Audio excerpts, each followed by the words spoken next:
The panel discussion, kindly feel free to interact with Vamsi Garu.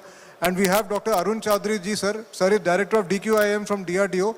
And essentially, he is looking at the industry interface and how to take the technologies to the commercialization. Thank you, sir. Thank you very much for joining us. Now I'll give the mic to Anup ji for taking the panel discussion forward. Thank you. Thank you. Thank you, Jogendra ji.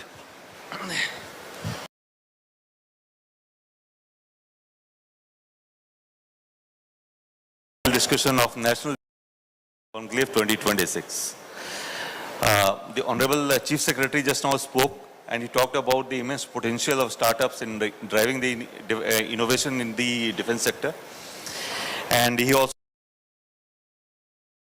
government is doing to drive this innovation. Now India's defense production has crossed about 1.5 lakh crore. This is a big achievement in the last 10-11 years. And our exports have grown to 40,000 crore.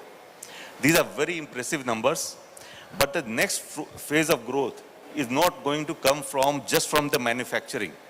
It is also going to come from the by innovating faster. So, and that's where the startups come in. They bring fresh ideas, breakthrough technologies, and in areas like AI, drones, quantum, robotics, cybersecurity.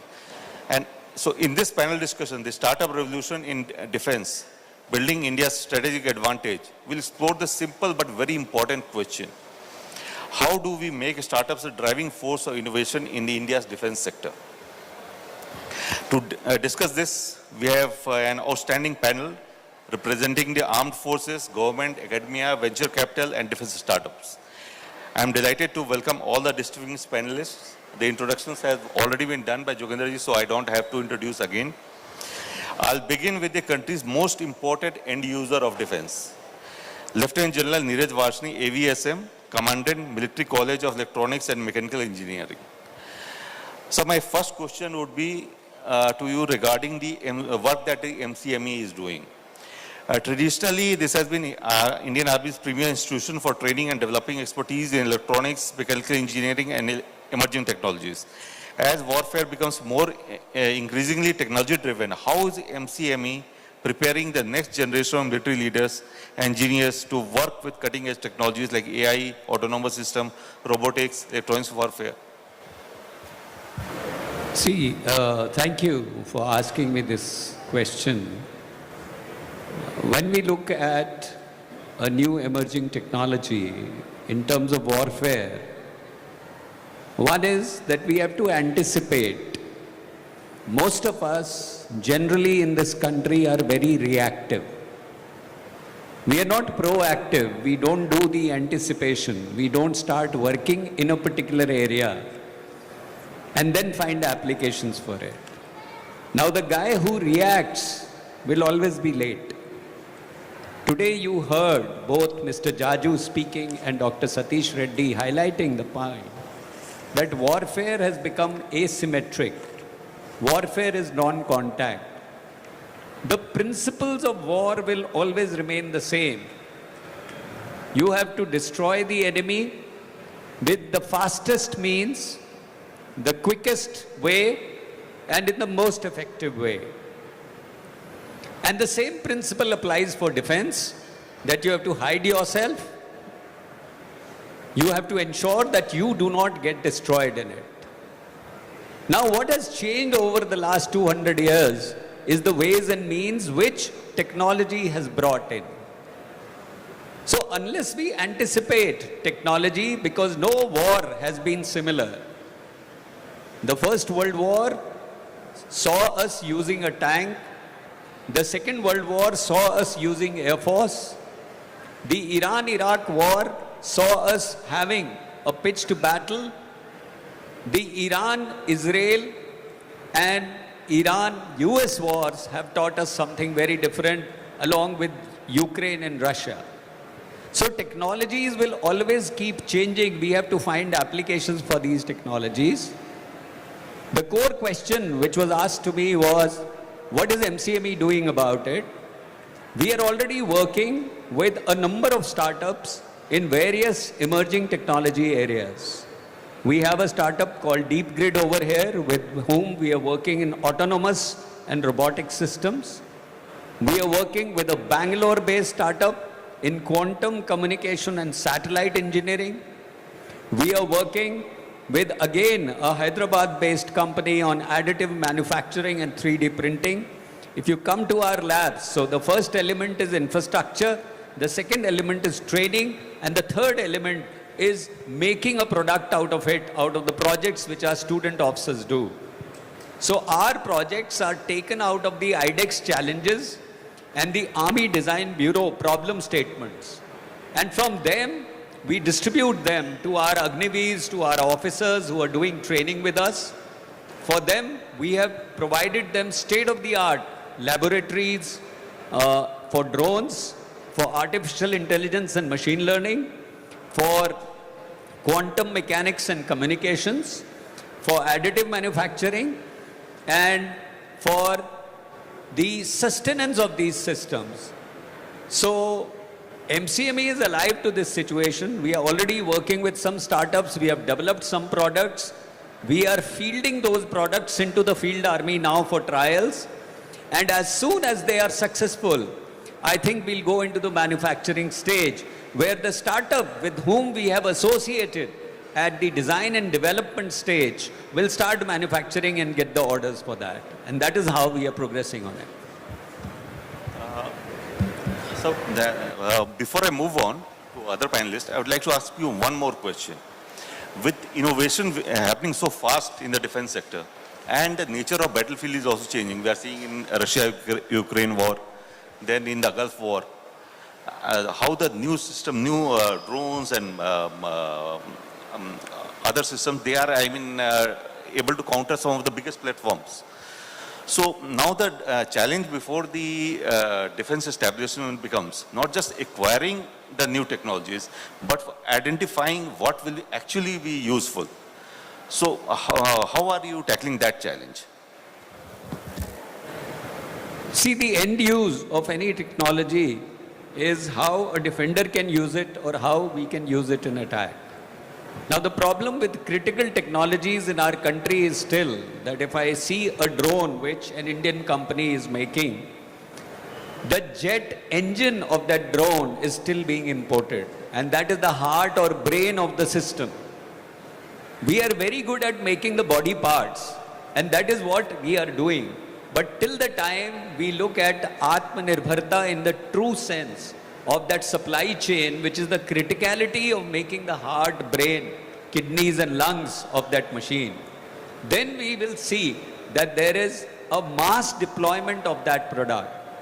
Today, whether the Turkish Shahid drones or Bayraktar drones were used in the recently concluded Operation Sindoor by our adversaries, we had our own startups making drones. So we are looking at these technologies being made available in bulk and in mass numbers. A point which I was discussing with Vamshi earlier was that out of 100 startups which are sitting over here, probably 2 of you will succeed big time. The rest will be also RANs, but that is the nature of the marketplace. And that is the nature of product innovation.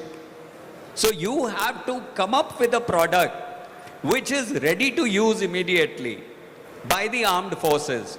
Because, and along with that, so there is one element is give a ready to use product. The second element over is that you do R&D to anticipate what the future is going to require and start working on that simultaneously. And that is the way to go forward. Because if you are going to develop technologies which have already been developed outside, then it is cheaper for me to just take that and use it in the next war.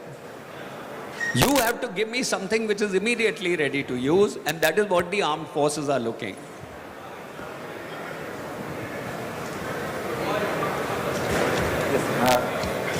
Now I come to Vivek Kumar Sharma ji. We heard the address of the Chief Secretary, and much of it was focused on what the work that he had done in IDX and the experience that he had with the startups. So my question to you would be that IDX has become one of the premier success stories as far as these defense startups are concerned in the country, probably in the entire startup chain. So what has been your experience in dealing with Indian startups? what are the challenges they are facing, what innovations do they need to make, and what has surprised you regarding the response and the enthusiasm of most of the Indian startups? Thank you very much. First of all, I myself being in IDEX, I am in awe of the response of the all stakeholders of IDEX, be it services, be it DPSU, be it innovators, or be it IDEX itself. I believe that human beings are the most important asset of any organization.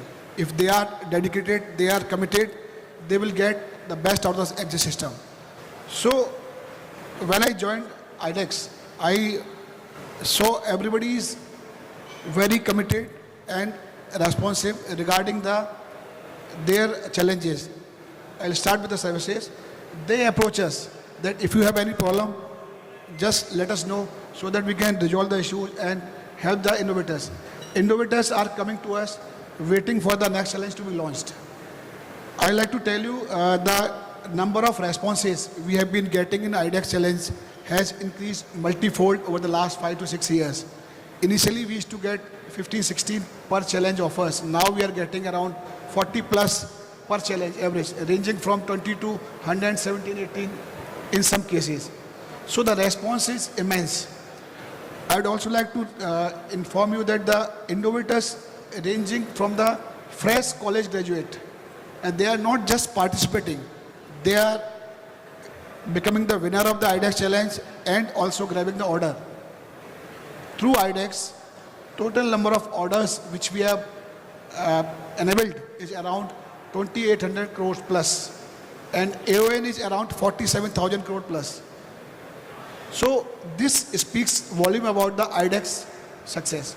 Now, I'm not only impressed by the response of the stakeholder, I'm also very much happy or astonished the way startups are coming forward and solving the problem of the services. They are not only ready for taking the challenge, they are also ready to navigate through the government process, which they are not aware in many cases. But when you tell them a way forward, they are jumping on the solution and going forward. So the kind of energy they bring in the system and the kind of intelligence they bring to the system is immense. And I'm sure that the kind of talent we have in India is going to be a game changer in this IDEX success story. Now I come to Dr. Arun Chaudhary from DRDO. So DRDO is the premier research and innovation body in the country, and they are doing exemplary work from several decades now. So what is your experience of dealing with the startups? Because normally I think DRDO has traditionally been dealing with the defense PSUs. Much of the work was being done through the defense PSUs. But startups present a new kind of challenge. The innovation happens very fast, and it's very difficult to identify actually which products is actually useful. And that's a challenge. So how are you dealing with those challenges? Okay, thank you, the organizers for inviting. Let me clarify 2-3 points first here. One is, as you said, DRDO is working largely with the DPSUs. It's not the case actually. As of today, we have transferred about 2,300 technologies to Indian industries. Out of these 2,300, more than 85 are with the private industries. Out of these 85%, another 85 of them is with the MSMEs. So the large scale industries, because they are visible, because they are supplying the product to the armed forces, be it BAL, be it PDL or Adani or Tata. But our backbone is the MSMEs, and now joined by the startups. So that's the fact actually. Yes, challenge is faced by both, by the government entities while partnering with the startup, as well as the startup while they wanted to partner with the government agencies. So the government faces the problem of GFR, L1 issue. So I have to deal with those financial regulations which I am governed through, because I am using the public fund, public money. I have to be controlled by that. the private or the startup, they faces the challenge of L1.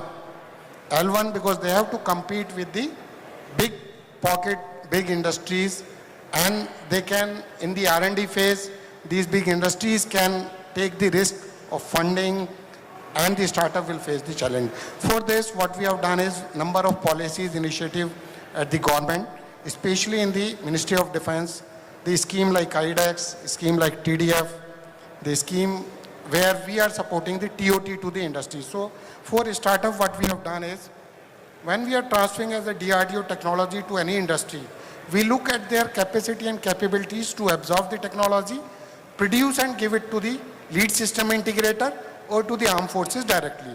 In case of the startup, we have taken the special waiver, or we are not checking their, at least the manufacturing capabilities. We look at what is the intent, what purpose they are being formed, and we transfer the technology to play with the technology, to develop it and become the supply chain. This is one.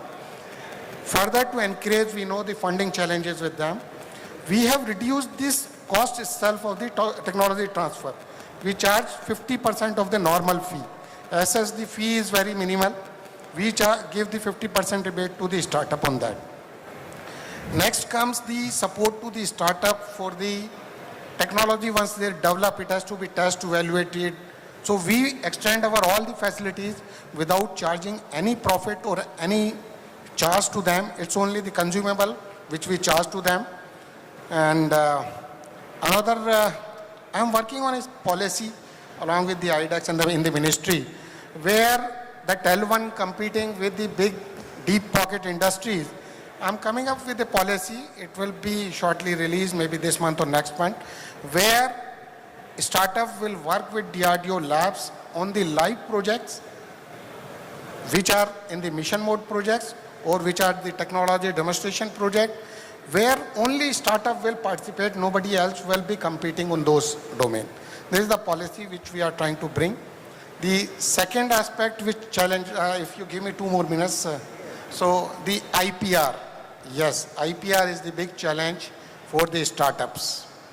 I mentioned we are governed by the general financial rule. It says it has to be with the funding agency, that is the government. IDEX being Section 8 company has the advantage. They are the company, they are not governed by that. They can offer the IP to the company, the startup who is generating. In this policy, I am trying to bring that IP will be given to the startups. At the bigger level, at the country level, yes, there is a committee who is working on transferring the IPR to the developing agency and keeping the margin right for the government usage as and when required, which is the practice abroad also. So these are some initiatives. Further, looking at this T-Hub or the T-Works, we also started something for the startup in the defense corridors. DRDO has established a center, not to this scale, but more so as a providing the technical consultancy to the startups. There in Lucknow, where we have established a rapid prototyping machine, the environment for the simulation, modeling simulation of all, mechanical, fluid, thermal, electronics, and the test facilities also, especially into the textiles, non-metallics, carbons, composites, those which are not available outside. These facilities are again extended to for the startup and the MSMEs. And this is out of DRDO premises, lab premises. So workload of the lab is not there on this center. It is totally dedicated to the industry. So this is how we have tried to do some initiative to encourage the participation of the startups. Thank you. Thank you, sir. So I think that's a good point. Actually, DRDO has indeed transferred hundreds of thousands of technologies to the private sector, and IP is a big challenge, like you pointed out. The Minister of Science and Technology has also talked about sufficient number of IPs are not being filed in the country. And that can only happen when the startup sector grows and they start filing the IPs, and that will lead to further innovation. If you just permit Yes. me, another part on the IP, what we have done is our patents. We have about 1,000 plus, 2,000 plus patents. Those patents of DRDO are open to any industry, especially to the startup. General sir has mentioned about the technology, you also mentioned. Mostly these startups are looking at the end product. Future technologies to be developed on the blocks. They will not come suddenly that you work. So our patents are freely available, no royalty, no fees charged. You please work on those, take those patents, work on the technology development, don't work on the product development. This is my humble suggestion, submission. Wherever we go, it is all the products, everybody is showing the product. We want to see the technology, use these patents, free of cost available to you, and try to generate the technologies. Their own products will come. I come to Mr. Vamshi Reddy, venture partner at Kalari Capital. Yes. Now, investment is a big challenge for the startups, the capital that they need to gather. And especially in a defense sector, it's true that the production cycles are very long. And there is only one customer, the government. So how do you identify which startup will work and put in your money there? So if you can give some tips, what the startups have to do to attract capital. I think maybe I'll just give a practical example basically so that you know how we look at companies. There is a company which we invested in called Digantra, which is a very recent company. So when the founder actually came to us, he was trying to solve a very different problem because this was a space tech company where they're trying to identify debris for space which is less than 2 centimeters. But with the whole macro environment changing in the last year, suddenly they were able to pivot that technology to becoming a surveillance tech for the country. This is where defense actually said, hey, you know what, we need this technology right now, right? So that pivot actually made a huge difference for the company. So, and they had now raised $50 million because when we came in, we were very, very early. They were more in the concept stage. The product was about to take at least 2 to 3 years to even get to a certain point. Now they're able to deploy satellites to do this and all that. So the question of identifying it in a very early stage really comes back to 2 or 3 things. One is, first we know that the technical pathway towards commercialization is long. It used to be long, not anymore. Thanks to IDEX and DRDO, a lot of the things have changed. But the path to commercialization doesn't need to be a completely end product. We need to see that there is a pathway in terms of validating that path to commercialization. There's a milestone where you are able to achieve certain things.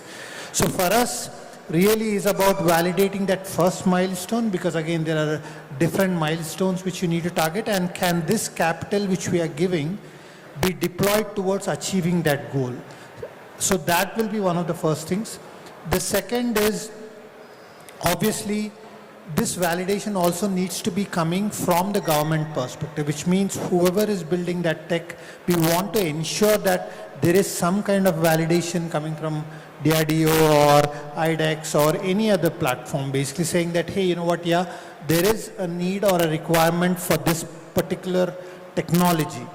So that is the second validation we checked for.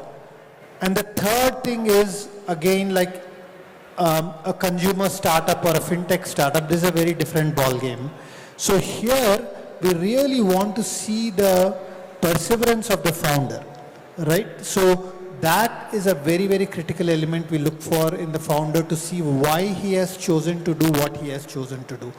And most of the times that really doesn't come with anything else other than the understanding the ability of the founder to build the technology which he's building, and also just by I would say more of data which we have with speaking to hundreds of founders to figure out, okay, this is the founder we feel is the right founder for this particular product, and this is the product which is the right thing for this particular founder.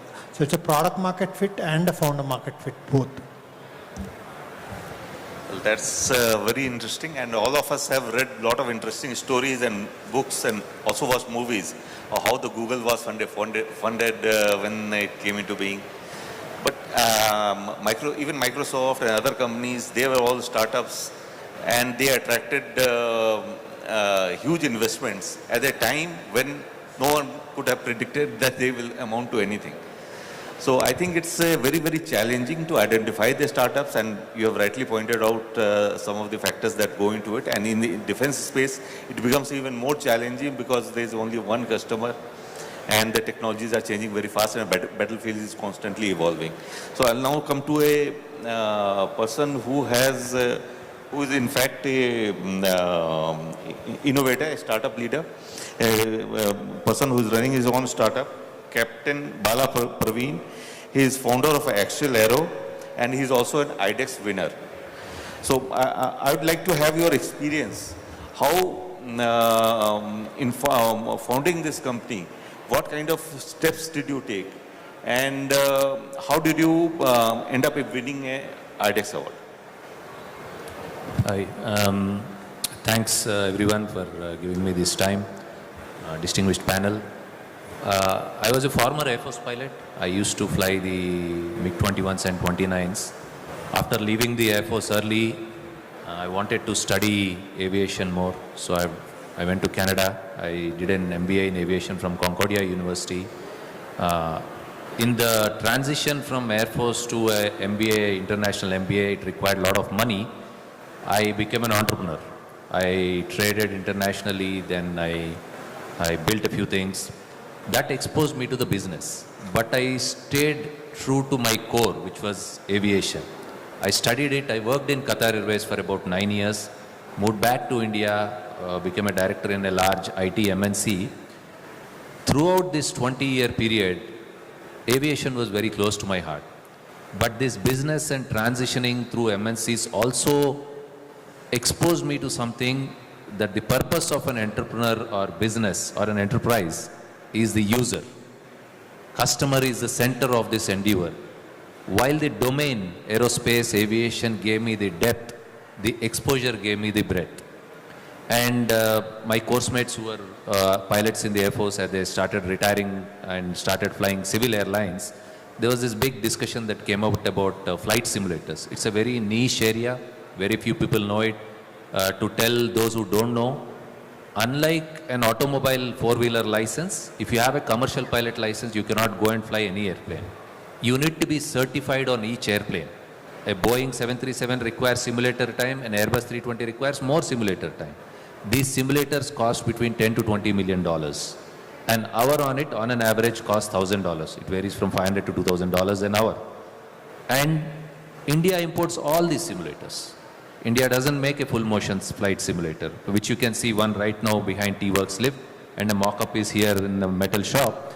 So my course mates, who are all pilots in the civil, when they had this question about who is the guy who has probably the technical and business acumen to make this in India, they turned to me and they said, "Hey, BP," that's what they call me in the Air Force, "can we make this in India? Is it possible?" I said, many technical gaps, but we could try. So for trying, we didn't go to VC. We were bootstrapped. I was joined by another pilot and an outstanding engineer. All of us had good careers and therefore sufficient savings. We put in about 1.5 crore. A cousin gave me a small workshop in Patancheru. NVIDIA gave graphic cards. T-Hub gave me a small prize money, awards, etc.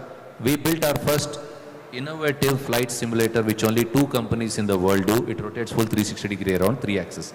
No plan to commercialization at that point, just a simulator demonstrating that this technology can be made in India. Throughout keeping the user in mind. I am a user, other pilots are users. Our product was made with user in mind. I'll come to the other parts about how IDEX helped, etc. later, but this has been my journey. So if I have to tell anybody here, what are the 2 core things? Domain depth and the business breadth is what forms a good startup. I come to Mr. Joginder Tanikela of T-Works. So the T-Works is playing a significant role in building India's deep tech startup ecosystem. What has been your strategy for supporting startups which are working in the fields like AI, robotics, cybersecurity, quantum, and other such areas? Thank you, Anupji. And first of all, once again, thanks to the very distinguished panelists. In fact, sir, all of you, I'm learning a lot from what you're saying. So what we do at TWorks here is that I'm very happy that our team is also fully aligned with me. We have only two mandates for our entire team when it comes to startups. Either get the startups business or get them access to funding. And for access to funding also, what we have realized is that getting the startups business is the best way, and then the funding automatically follows. So for example, today also the idea of having this National Defense Innovation Conclave is, we wanted to enable the startups to present their solutions directly to the users. And that is what they're doing here. In fact, we have a very vibrant display going on of the startups where they're interacting with users. So we have defense personnel coming through and then research people going through right now. And of course, we have the VCs also here who are willing to fund these wonderful startups. And hopefully they get the orders also, which is how we are supporting the startups. Another thing I would like to share with everyone is that we are not limiting this only to Telangana startups. We are doing this for startups all over India. So startups are virtually incubating with us from all over India. And they are coming. Right now, I just met a startup founder from Gujarat, came all the way from Gujarat because he has heard about TWorks and what we are doing. And that is the kind of thing I appreciate. And we will also honor our promise to you and make sure that you get access to business or funding. And we don't take equity. Our only purpose is to support the startups and ensure that they grow and they form the next layer of defense technology which is required for us in the future. Thank you. Now I come to General Varsani. Now the armed forces are increasingly interacting with the startups and trying to get them to develop new technologies. So what has been your experience and what do you particularly look for in a startup when you engage with it? See, one is like what Vamshi said and other speakers have been talking about, is when you look at a startup, what you're looking at is what is the core idea of the product or technology with which that startup is working. Sometimes that product may already be available, but there is another application for it for which I can use it. For example, the example which he gave is a very live example that you are looking for very small, tiny debris in space. So he's using some sensor to find that debris. Can I employ this sensor to find some more information? As Dr. Satish Reddy was saying, we are using synthetic aperture radar, SAR technology. We are using foliage penetration radars. We are using hyperspectral imagery. Now you may be using that imagery for a minerals and mining development corporation, but I have a defense application for it. So that is one aspect of how best I can use your technology. When artificial intelligence came in, it did not come out with defense applications. It was later that Palantir caught on to it. They used and made a project Maven out of it, which now the US Defense Forces are using. Similarly, when robotics came, they came in manufacturing industry initially. And then you modified that requirement to suit the defense requirements. So what we first look at is that is this idea of use or this technology is going to be of use to the armed forces. So one is that if it is going to be of use presently or in the future in some shape, then I need to promote it. The second aspect is once you catch hold of this idea or technology, how do we incubate this startup? Now, incubation of that startup is that the Army itself has some indigenous research and development grants now. There's a lot of corpus of funding which the central government and Ministry of Defense is providing. Through these grants, which every institution like ours can fund some startups and technologies, co-partnering with them. The second element which we provide to a startup is that you don't have to go outside to trial evaluate your product which you have made or technology which you have made. We will help you, take you to the field army, trial evaluate,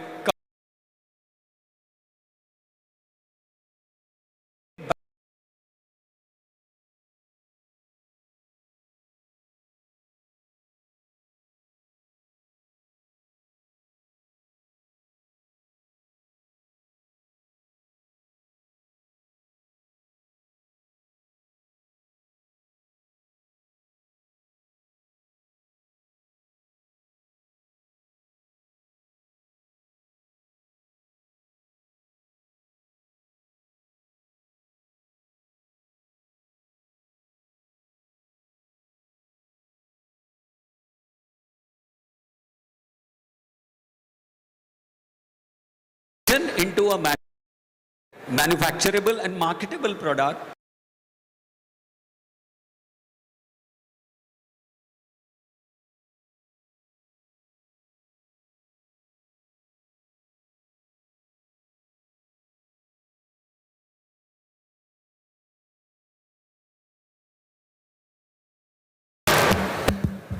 So you talked about the use. I think innovation is very important, but innovation has little meaning if the products and services do not reach the soldier. So that, I think, that's a broader point that you are making. I come to Mr. Vivek Kumar Sharma of IDEX. Now, what I would like to know from you is what lot of good innovation is coming out of IDEX, and you are supporting a lot of startups. What have you learned from the Gulf conflict? And is there any change in strategy going on for developing a new generation of systems through startups? And in the next 5 years, what would be your target? What kind of startups would you like to support? Thank you for asking this question. First of all, I'd like to add what Sir said, that IDEX is not only allowing the winner to own the IP, but they are also being allowed to reimburse the IP fee. So IDEX is supporting the IP to be owned by the winner. Second, as the warfare is changing, the conventional war and conventional equipment required for fighting a war is now very fast changing. So IDEX is now focusing on the futuristic technological warfare, so that we can focus on the technology and we are technology ready before the requirement comes up. Because if we are not ready beforehand, then when the challenge will be launched, then the ecosystem is not ready to meet the requirement.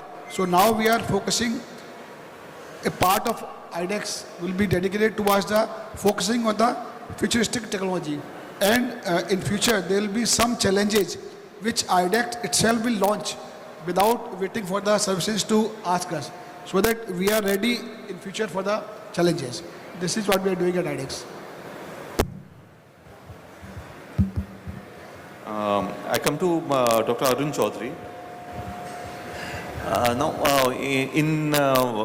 When we look at the ecosystem in the Western countries or countries like Israel and China also, we find that the defense sector is actually the driver of innovation.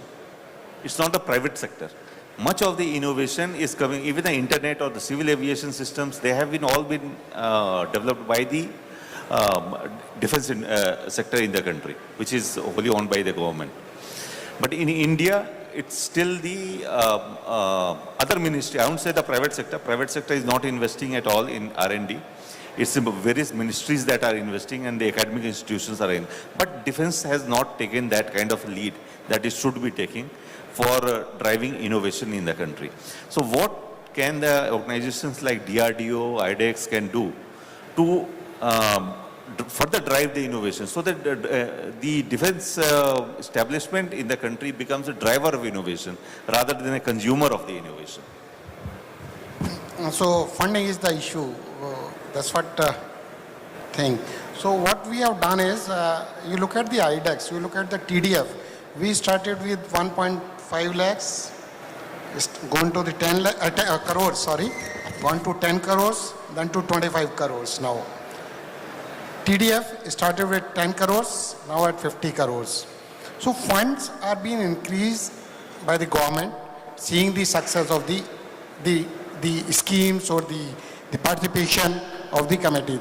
So what we are trying to do is, now the funds, indirectly we are trying to keep reserve for the startups or MSMEs from the design and development fund allocated to DRDO. I mentioned about the policy which we are about to bring in, where only startup will be participating. And we are keeping about 10% fund, R&D fund of DRDO for that startup scheme. So this is how we are trying to bring in the funds.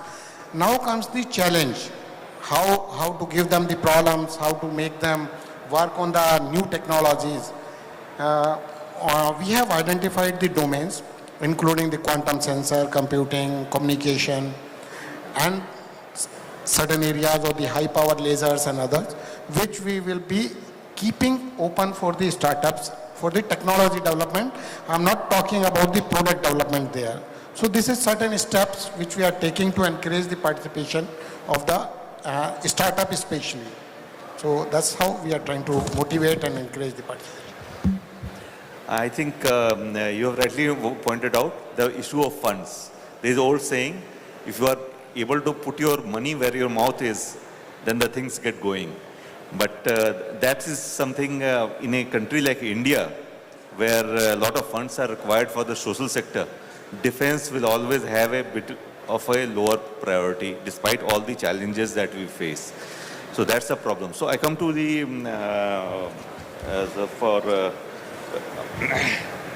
Mr. Vamsi Reddy, on the issue of funding that sir has raised. So are you now gaining more confidence in the defense sector, in the defense startup space? Is it possible for the private sector to pitch in where the government is unable to go the full investment, put in the full money because of diverse social sector commitments? And what are the challenges that you see in making the defense more financially viable and attractive for the private sector investors? I think the biggest challenge I see is the money is moving faster than the expertise. Given the last 1 year, 2 years with the macro environment and how important it is to protect the sovereignty of the country, I think there is a lot of capital that is flowing into deep tech, which is going to be the primary driver in the next couple of years at least. And the government, I think, has done an amazing job of putting up all these offerings, even with RDI coming in place and all that stuff. I think the challenge what I see is not capital. I see is expertise, right? Because this is not like, we have invested in consumer, we have invested in fintech, we have invested in all other things. It is very easy to understand that because someone is paying you from day one, you know the economics, anyone here can understand easily what the product is and all that. When someone comes and pitches a technical product or a defense product, it's very hard for the VCs to understand first. Second is the validation of that won't happen at least for a couple of years. So one good thing is what IDEX is a filter, because at least we know that someone is building towards something. But whether that validation is true in terms of this being commercialized is a very tough challenge which we face today and we will face in the next 2-3 years also. So one of the, at least my thoughts is that between DRDO and IDEX, it's also about bringing the expertise of these people who have been there and seen the products and understand the technology to be available for the startups. Because then they are there to say, hey, you know what, yes, this is an opportunity to build something like this, but this is the way to do it, and these are the challenges you will see, and this is how you can navigate it. So I don't think just the capital is the problem. I think you have to bring in the right kind of expertise to the table to make this startup successful. So that is what I would say. Yes, I think, but judging the expertise, that would also be a challenge in itself, because you can't predict where which technology is going. So I'll come to that later. I come to Captain Bala for Ween. So can you specify the kind of support that you got from IDEX in developing your company? And a lot of startup leaders are here in the hall. What advice would you give them? What should they be wary of, and what should they do in order to establish their company? So in 22-23, when our product was ready and we demonstrated it to the Air Force, Navy, Army, DRDO, it was the customers, these are all assuming customers, who advised us to apply to IDEX. So it is a customer advice saying that IDEX is the fastest way of procurement for for defense, which after reading the DAP several times, DAP 2020, then we also gave inputs to DAP draft 2026, IDEX is the fastest way. Yes, the funding has limitations. From 1.5 crore, we went with open challenge, regular 1.5 crore, there was Prime Plus, now there is Aditi, etc., up to 25 crores. The biggest advantage with IDEX, there are two advantages. One, once we go to the market to invest, to raise funds, investors get very comfortable if there's an IDEX win. Reason is, a normal investor, I don't expect him to know what a simulator is. Leave alone the demand in India from the military. It's very unknown to many investors. They won't be comfortable. If I were to make a glucose monitoring machine, investors straight away know, yeah, high demand product. Flight simulator, no way. Now everybody knows drones, that's a different story, right? But an IDEX win with a minimum purchase quantity assured in the contract gives lot of comfort to the investors. Second, IDEX win, though it gets negotiated, for us it took quite some time negotiating the project plan, the work breakdown structure, the budget, etc. But it's a learning on its own. It creates a structure for how you spend this money. This second comfort for the investor, that there is a government body, a Section 8 company, monitoring the progress of this company via 6 milestones. Right? Especially for young, brilliant minds who are starting a company, who have a crazy idea, a thought, IDEX gives the structure, IDEX puts a stamp of confidence, which gets you the first round of check. Our investors in our contract said that, some investors said that our first tranche will come once the IDEX contract is signed. I hope that answers the first part of the question, how IDEX helped us. The second part of the question, I already touched upon it a bit before, domain depth, user breadth. In addition, especially in deep tech space where you use multiple tech or tech that can change the world, quantum or space or things, for especially Indian founders, try to own the tech. It takes longer, it's painful. Don't borrow technology. It creates a debt which you cannot pay back. You go to that customer, Air Force, Navy, Army, anybody, you promised this product for 20 years. You said this product will work in the field where soldiers are betting their life on. Be sure you honor your promise. Don't get borrowed tech which gets jammed on the battlefield or which doesn't last 20 years or worse, collapses under stress. This won't happen if you just borrow tech from some foreign company, download a library or download an operating system, write it, reverse engineer it, break it, smuggle it, do anything, but try to build it in India. Or sometimes when you cannot build it in India, you know there is a geopolitical risk. It happened to us when we were asking for a tech. They says, okay, we'll give it to you. It comes from a country where we are not sure they'll last 20 years. Create a plan B, plan C. We could have delivered our product 1 year ago, but we decided to go open source and write the code, which is taking us 3 years. But this 3 years is the confidence I have to tell Air Force, Army and Navy that I will deliver, continue to upgrade this for the next 20 years.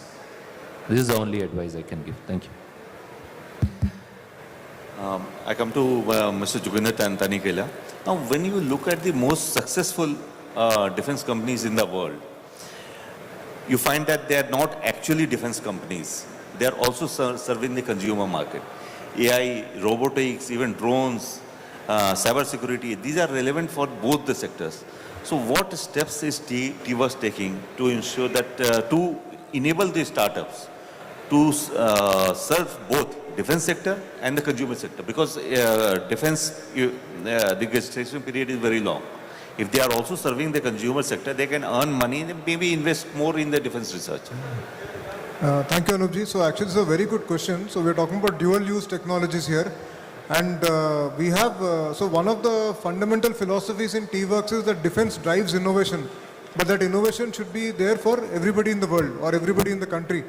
So I can give live examples of how startups are doing in both. For example, if you take Captain Praveen here working with the flight simulator, we have also enabled, exposing the flight simulator to automobile majors, very big automobile majors, global automobile majors. Because the principle of the flight simulator can also be adapted for vehicle training. Similarly, even if you talk about it's a flight simulator, but we can also adapt the simulator principle for ships, for commercial seagoing vessels. So for that also, because there is a pitch and the roll of the vessel, which can be simulated in the particular simulator. So that kind of thing also we have enabled exposure to the startup. Similarly, we have another startup here which is working on a new kind of painting system for automobiles, inkjet automobile systems. But it so happened that when we had a visit from the Western Command, they immediately thought that the same kind of inkjet printing for automobiles can be translated to camouflage printing for battle tanks. And that's a very interesting way to look at it. So these are some of the ways in which we are exposing the same startup to different users. Thank you. I come to General Vashti now.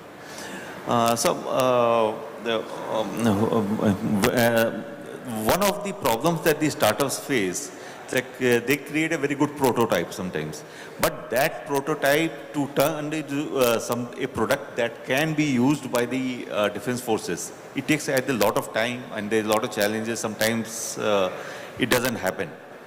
So what should the startups do to ensure that their prototype becomes a usable product?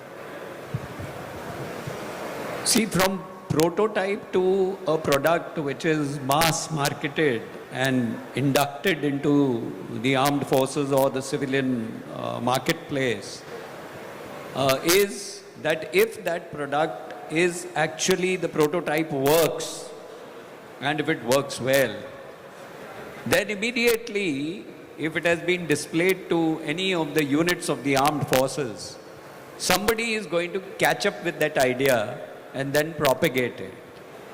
Insofar as MCME or we are concerned, the moment a prototype is tested and found useful, then we provide him all these support systems within our defense setup to come and collaborate with us to take it to a build to manufacture stage.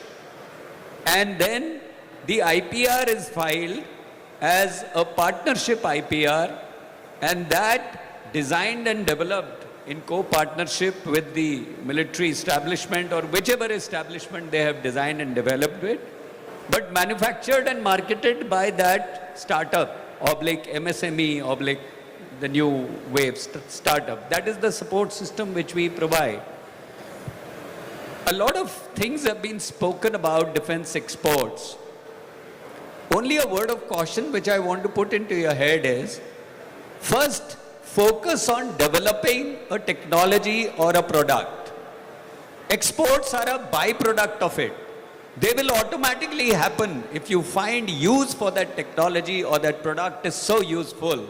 Exports will take off because our entire neighborhood does not have any defense manufacturing base or even technical expertise to the level which we have.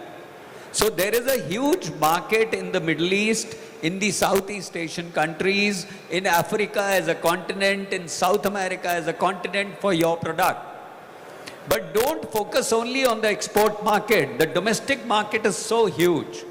And once you prove your product or technology that it is useful, other buyers will come automatically from outside. That's a very good point, sir. I think we can also look at it that this selling innovations, making innovations, it's not just about science and technology, it's also about sales. The ability to sell those innovations, to convince the other party. I was talking to a DG, very senior officer in DRDO, and he made a quip that I still remember, that the DRDO needs not just people from IITs, but also from IIMs. So, but unfortunately, we have run out of time. You want to say something? No, I was just adding on to what you said and what he also said, that if you make the customer center of your universe, you will automatically get sales, because end of the day, a business has to survive to make money. No business is doing charity over here. Please understand, right from the Tatas of the world and Rockefellers of the world to the new age startup. The purpose of any business is to sustain now and forever. So the economic sustenance has to be there for that business. And for that, as the moderator is talking about, sales is the core of it, actually. At some stage, you will have to market that product to sell it and generate revenues. And once you generate revenues and bring orders, that will come into your bottom line. Yes. I'd like to invite Mr. Joginder Tanigela to give a 5 minutes overview of the discussion, that very interesting discussion that we have had today. Thank you. In fact, I'm very happy that the sun is shining on us today. I didn't expect that because it's been quite raining from the last few days. So this looks like a very good beginning for us. And I was taking some notes while our distinguished speakers were talking. And what I really appreciate is, Lieutenant General Varshney mentioning one is about dual use. And second thing is, Sir has kindly offered that all the startups here, when they make the products, for example, already Deep Grid is working with them, they can approach Sir for testing. So as T-Works, I have a small proposal which I'll come to at the end. So that is a very nice thing of Sir to offer. Then another thing I really appreciated is from IDEX, that they are now planning proactively. They are going to identify the technologies which is required instead of waiting for the services to come up with their particular requirements. So IDEX is going to look at what is happening in the world, what can be done, and they are going to look at the future technologies. So that is also a very interesting point. And I was very happy to know that our DRDO is actually putting 10% of their budget aside, especially for startups. And that is very relevant for us because when Sir is mentioned that there are particular funds for research and development, so those funds are much easier actually for, so I believe, Sir, then tendering and all will come down, Sir. So, no, I'm saying that when you're going for the research and development funds, then the tendering will come down, sir. Okay. So L1 among the startups. Yes, sir. L1 among the startups only. Yes, yes. It's among the startups only. Yeah. So that's the, but what we are doing, as of now, we have given the option of the QCBS also. Okay. So it will have the both parameters. You can go for the L1 also, and you can go for the QCBS system also. So that's very nice of Sir to inform that it's not necessarily the lowest bidder, but also the person who has the unique technology can also get a chance. And I was very happy to hear that they are already collaborating with IDEX in a very big way. So that is actually what is required for us, the implementer as well as the research organization working together. Then one of the interesting points I heard Captain Praveen talking about was owning the technology. And I have personally seen this, how they are actually developing the entire software from scratch. When initially they wanted to, say for example, use an existing simulator software, now they are developing from scratch. And a very interesting observation I have is recently when I was just looking at the simulator mock-up, I noticed that you replace the flat curved screens with your own, I'm not going to say more because it might be confidential, but that was a very good thing because I know he was actually struggling to get some imported screens. Now he doesn't need them anymore. Then one of the things I heard about what Mr. Vamshi Reddy was telling was that venture capital is ready to fund the startups, and here I would like all the startups to take note, but there's a lack of expertise to evaluate the startups and inform the venture capitalists that what is actually going to work out and what is not going to work out, at least to the best of possible knowledge. So in this regard, as T-Works, I would be very happy if after this discussion we can come together and first of all form an expert panel to evaluate the startups, just to provide details to the venture capitalists that these startups have been evaluated and this is their potential for the future, not more than that. Let them do the remaining assessment, but at least they will know what is the potential for the future. For that we have the services, we have other startups, we have DRDO, we have IDEX all together. So as T-Works will take this initiative, and then also we come to the point about giving the opportunities to startups for business. For that, first we will take up with MCME and even SDD, which is here, and Brigadier Johar is also very supportive, that we can come to you with the pilot projects. And once we come with the pilot projects and we do the testing on ground, then we are able to take it forward and make it a commercial product. So having said this, I thank all our wonderful speakers once again. And now I'll request Anupji to conclude the panel. Thank you, sir. Thank you. And it was a very insightful discussion. And one important point that has come out is that innovation is no longer confined to large corporations or even government organizations. Startups are also playing a big role in that space. Thank you. Sir, I'll just request 1 minute, sir. We have a token of our appreciation, which is, yeah.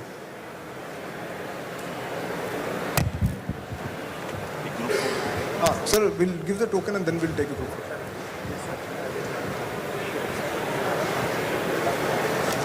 Sir, this is for Lieutenant General Neeraj Varsne.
branch of the Indian Navy on 1st August 1988.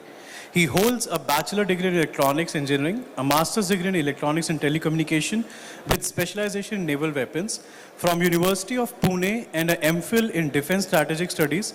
He is also a distinguished alumnus of the prestigious National Defense College at New Delhi. The Admiral has served extensively at sea on various frontline warships and has tenated multiple staff training, repair and maintenance appointment during his career. The Admiral has over 15 years of hands-on experience in indigenous system design and development and in the field of system engineering. He has the distinction of being deputed twice to the DRDO at RCI Hyderabad for the design and development of the strategic missile systems for the Navy, where he was instrumental in the development of the fire control systems for the missile system for our first indigenous nuclear submarine, INS Arihant, and later in the second tenure as a Deputy Project Director for the Next Generation Missile System. He has also served as Additional Director General at WESEE, which is a unique and one of its kind design and development organization of the Navy for cutting edge technologies. There he steered the indigenous development of the combat management system for naval ships. At present, the Admiral is serving as a Project Director, Weapons, Sensor Information Technology at Headquarters, Advanced Technology Program, which is leading a national level strategic program. We welcome sir to the panel. Sir, next on the panel, we have Dr. G.A. Srinivas Murthy. He is the Director, Defense Research and Development Laboratory, DRDO. Dr. G.A. Srinivas Murthy is a senior DRDO scientist who has appointed Director of the Defense Research, who was appointed Director of the Defense Research and Development Lab, Hyderabad in early 2022.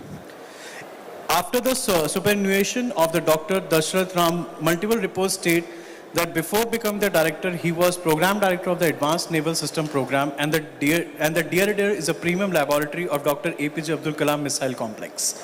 We welcome you, sir, for the panel.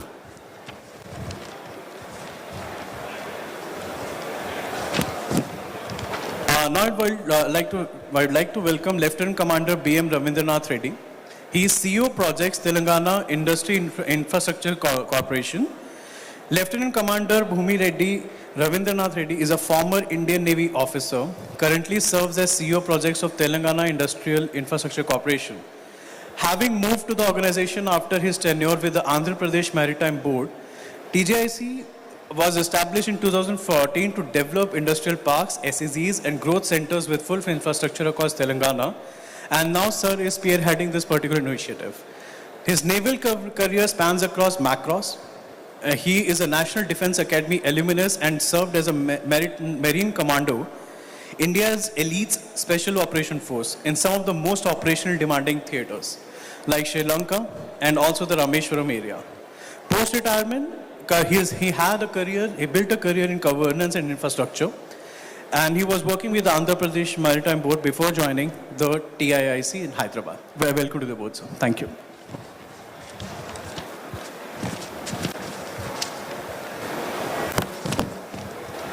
Next on the panel is Colonel Jairam Rumadi. He's a retired Colonel Jairam Rumadi. Currently is the CEO of Kalyani Rafael Advanced Systems Private Limited. He is a former Indian Army officer who now serves as the CEO of the CRAS. It's an India-Israel joint venture between the Kalyani Group and the Rafael Advanced Systems. He is an IIT Kanpur postgraduate in RF and communication with a perfect 10 CGPA. He headed engineering support organizations in the Indian Army, specialized in electronic warfare system, was specially chosen for running training in France, and worked on acceptance testing, induction to the field formations, and revenue procurements, RFP formulations, technical evaluations, and urgent operational requirements. He served as a Vice President Projects at Zen Technologies and left that role in late 2023 before taking up a new Hyderabad-based leadership role as CEO of CRAS. His posts also show him representing CRAS at senior defense industries, forums such as DIAS 2024 and the CI Partnerships 2025. I welcome you to the board, sir.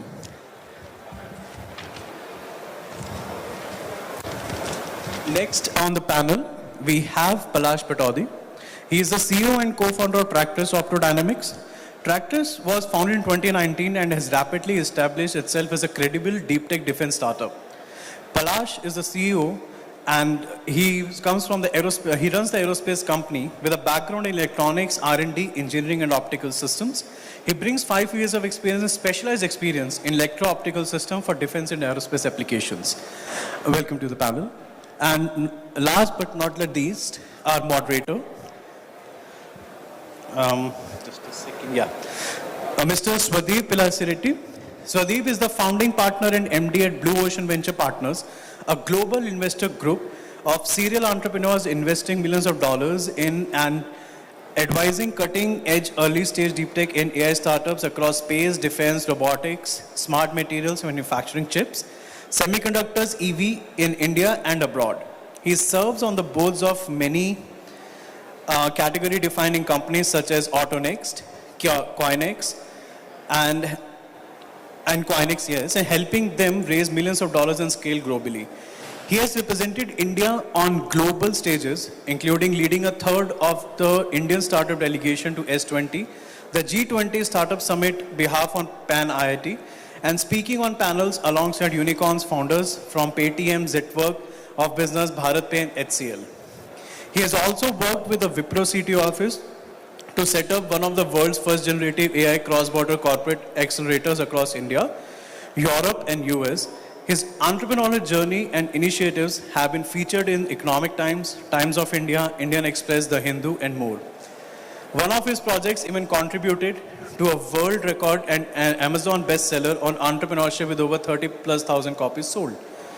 His academic background includes BTech from IIT Madras and MS in bioengineering from Clemson, with a Whitwalker Fellow Outstanding Biomedical Research Award on Artificial Heart Valves, PhD coursework at Georgia Tech, and advanced research in cancer drug discovery using robotics at the University of Chicago and Northwestern University.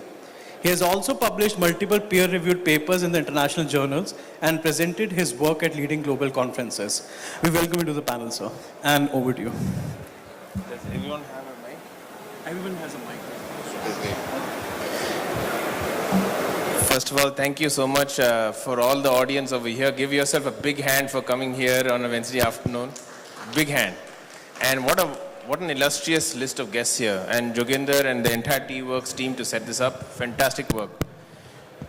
I am actually honored to be part of this panel. I think we have the who's who of the entire defense ecosystem here, right from Admiral himself, who's built missile systems, and the DRDO ex-chief here, and from industry, and you have even startups here, and of course infra. It's an absolute perfect panel. I couldn't think of a better panel than this.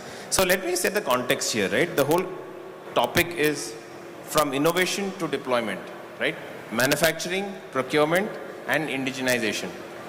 India has crossed $18 billion in defense production, right? It's a historic milestone. It's been growing leaps and bounds for the last decade, doubling every year. Now, by the way, and exports have gone to $4 billion this year. $4 billion compared to $100 million, which was a decade ago. It's 50x growth, right? That's fantastic. So it's no longer talking about it. We are actually doing it. The question is not that. Question is, are we building a durable defense industrial ecosystem, or are we just generating impressive production numbers that are masking deeper structural gaps? I think getting from innovation to deployment is where nations build strategic autonomy.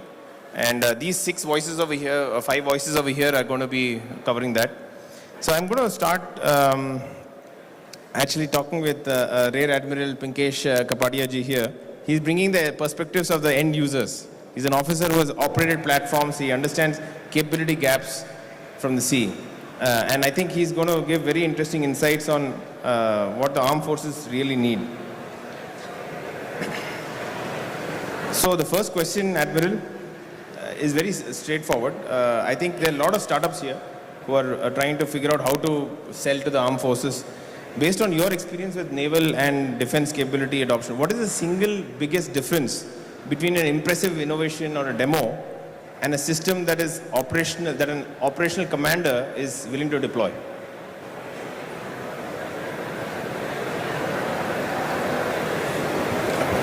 Thank you for having me. See, it's important to understand what is required by the armed forces. And when we talk about innovations, startups, IDEX challenges, everything, most of you know that we have a metrics in the form of TRLs, technology readiness levels. And when we talk about TRLs, you bring a product, brilliant idea, you ideate, you create a technology demonstrator, you create a proof of concept, you do a basic field trial, and you think a product is successful. Or that is where the Waterloo comes in. You need to understand the rugged defense environment. It could be Army, Navy, Air Force, anywhere you deploy. Secondly, the exact domain understanding. What is required? If I am a naval officer, if I talk about a submarine or a ship, any solution that you have generated, how you deploy it on board, it's a totally different ballgame. For 30 seconds, I'll give a classic example. When we had the IGMDB program, somewhere in the 80s, it was claimed that we had a successful IGMDB program, and we can now make an underwater launched missile also, because we have all the building blocks available. We went back in that program by 2 years. Why? Because the mill-grade connectors that were used for the IGMDP air version program, for the submarine launched missile, for the water phase, you cannot use those connectors. For an onboard computer which was made in magnesium alloy box, a magnesium alloy is no-no for a marine environment. So what is important, the messaging here is that you need to clearly understand the domain. You need to clearly understand what is required. You have to ask all the right whys and then build up your product. When I say build up a product, there are two components to that. One is a design and then the realization of the product. But there is another important caveat I'll put, which maybe down the line we'll discuss, is you need to architect your solution correctly and then build your design on that. People jump onto an innovative solution, they prove a proof of concept, and they feel a product is ready for deployment, which is not the case. Fantastic. First of all, thank you for your service. I think you've been very critical to building India's naval defense systems as well. And so is Dr. Murthy. Dr. Murthy, I'll come to you next. So Dr. Murthy, you led DRDL. This is literally India's central missile labs in the whole country, in the Hyderabad missile complex as well as, and now India is hitting $18 billion in production. But so the conversation is not can we build anymore, we can. Question is, can we scale? Can we build repeatedly at scale, right? And with safely at scale. Looking back at missile system development, what must change in the engineering culture when a technology moves from lab to product? A qualified, repeatable weapon system. What do you think the few key things there? It's a very good question, very good and relevant question as far as today's defense scenario is concerned. Of course, design and development relatively easy when we go before going for productionization. When a product is being designed, we have to keep the mass production in view, especially the producibility means the machining part of it and the availability of the components, the availability of the materials in huge quantities. These things you have to keep in mind. Otherwise, few materials and components of few quantities are available, we do design and prove it. Later on in the productionization, those materials may not be available, components may not be available, first thing. Second thing is that when it goes to the user, a user must understand the operation very easily because so many non-technical, non-designers will be operating that. And second thing is that the preliminary maintenance of the product, they should be able to do. So easy maintainability and good documentation for operation is a must when you are designing a product. And third and most important thing is that the obsolescence. We have to depend on the indigenous technologies to give a product. Because down the line, after 4 or 5 years, the foreign components may get obsolete and you may not get those components in the world.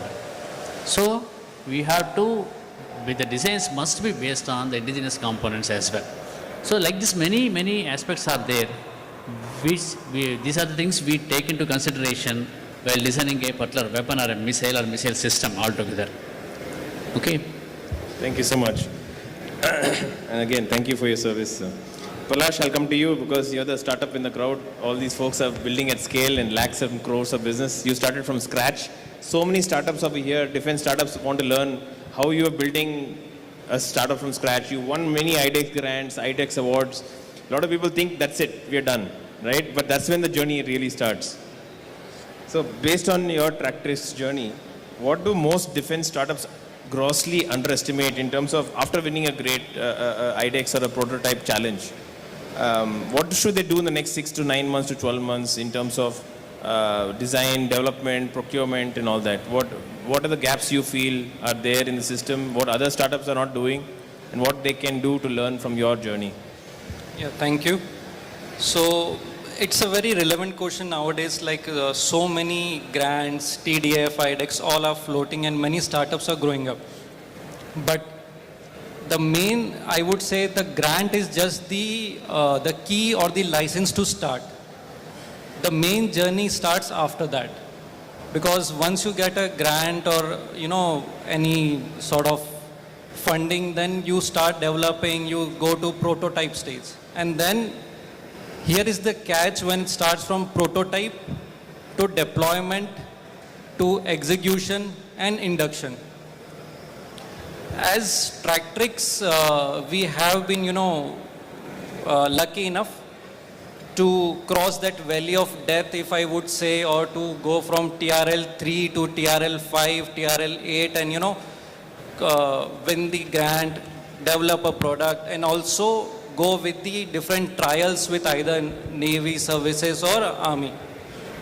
And now the startups has to understand, like for the next 6 to 9 months after winning, they should more build on reliability, sustainability, maintainability, and the production cycle, how they are going to create once they won a grant and they are near closure or in the cycle of TRL 7 or 8.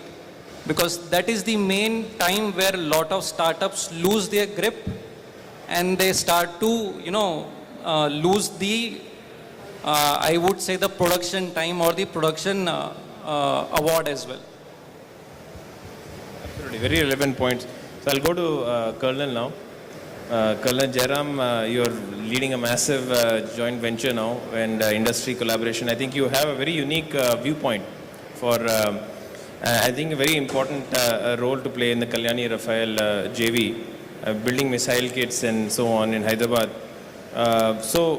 CRAS, I don't know if you can call that, has been delivering MRSAM missile kits to Indian Army. So with Bharat Dynamics as integrator and so on. So, and DRDO as a program custodian. So what structural lesson should Indian industry learn from a program like MRSAM? And is the hard part technology transfer?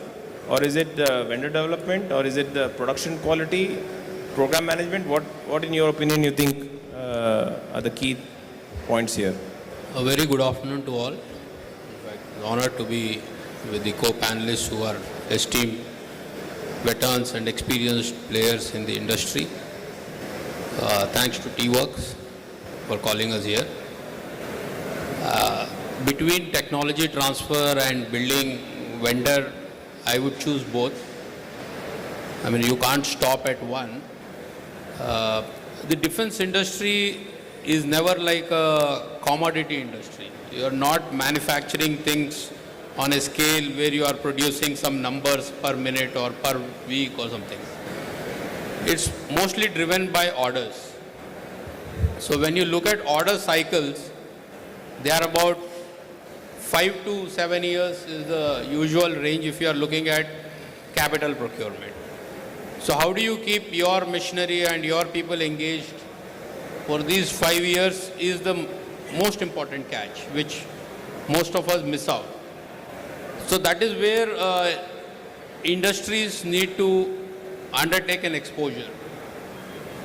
So the most critical part for a defense manufacturing or a product company is to keep your team together till the time you get an order and have a robust supply chain so that when the order is there, you are able to meet the timelines.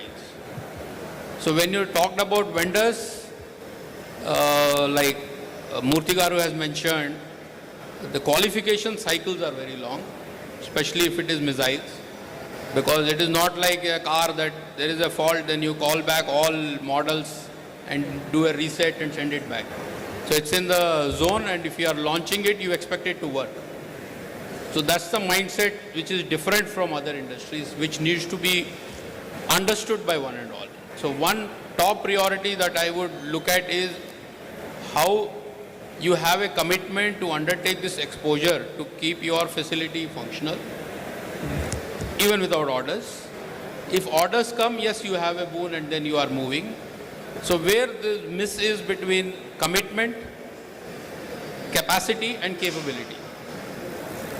So the commitment comes before even building capacity. Even if you build capacity, you need a culture to maintain this capability. And capability comes from people and your vendors. So I see technology transfer not as a critical milestone. Technology transfers happen because you have frameworks already in place, whether it is DRDO giving it to private or to PSUs, or a foreign OEM coming to our country to give some TOT. So these are played at a very high level. So mostly these frameworks are in place. If a company agrees to give a TOT, you are likely to get the TOT. I mean, getting a TOT is not the end all. I mean, it doesn't even begin a thing. A thing begins when you build a capable team to absorb this TOT. And this team shows a continuity of 5 to 7 years. So how do you retain talent for 5 to 7 years is the critical catch in building products out of TOT. Thank you for that. So now coming to Commander Reddy. Thank you so much for coming. He's the CEO of TGIIC. So want to talk about infrastructure and state policy reality now. And your profile is very unusual, sir. So it's a very unique former Navy officer, Marcos officer, NDA, and then your leadership across marine, infra, logistics, energy. So, and now Telangana industrial infra. And you have more than 1,000 MSMEs, I think, reporting and work online approvals and all that. So if you had to advise another state or trying to become a serious defense manufacturing hub, what are the 3 pieces of infra that matter most after land is given? And in terms of policies, what do you think we could do, change or add so that we can catalyze the defense ecosystem, especially on the startup side, which you could do in terms of, because facilities you're already building, maybe a little bit on the policy side to help. So these 2 areas, if you could touch upon. Yeah. Good afternoon, and thanks to T-Works and Joginder, and good afternoon to my fellow panelists. And like the first part, I would say we are all the children of our fate. We go where the fate takes us. So it just happened that I've moved around from this and that. So all the while had gathered some experience. So being in the services for a short while, we realize what are the requirements of the services and how we look at everything. The way a serviceman or an officer looks at a thing is slightly different from what a civilian officer or a civilian scientist looks at it. The perspective is different, definitely. That's where is the small bridge which needs to be gapped. I mean, that is the gap between, say, a civilian or a startup, which with a civilian background, they expect certain things after they produce something. But the defense procurement policy and the procedure, we have our guidelines. And they are well thought about, and we have improved upon them over a period of years. And now in 26, we are getting the draft ready, I think, whatever the DAP of this. Now with all this, the panelists here and most of the people sitting here, they are either the producers or the consumers or the facilitators and advisors. Now, I'm the only one, probably one or two, who would be looking at a bird's eye view of the whole ecosystem. In the sense, I would be looking at how can I, in the sense of the government of Telangana, how can we actually move it much faster, farther, and into better spaces. Now, that is my idea as an organization. And currently, if you can see, somebody has been saying that till the other day, Telangana was good at IT. Number 2 was pharma in terms of exports. Most of you know that, and I will tell you again, pharma has been overtaken by defense and aerospace. Today, the number 2 exports of Telangana is defense and aerospace. Now that goes to show Hyderabad is emerging as a hub for defense development, defense production, etc. Now the question will be, is not about gloating over how much we have developed. We would like to also see how much maybe we have missed, the opportunity cost.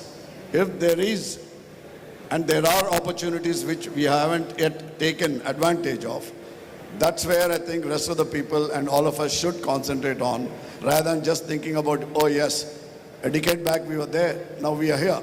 Probably we could have been here, and we are not. So I would expect all the experts, the enthusiastic startups, and the facilitators to start looking at this is not what we should be, we should have been somewhere else. That's number 1. Number 2, coming to the infrastructure,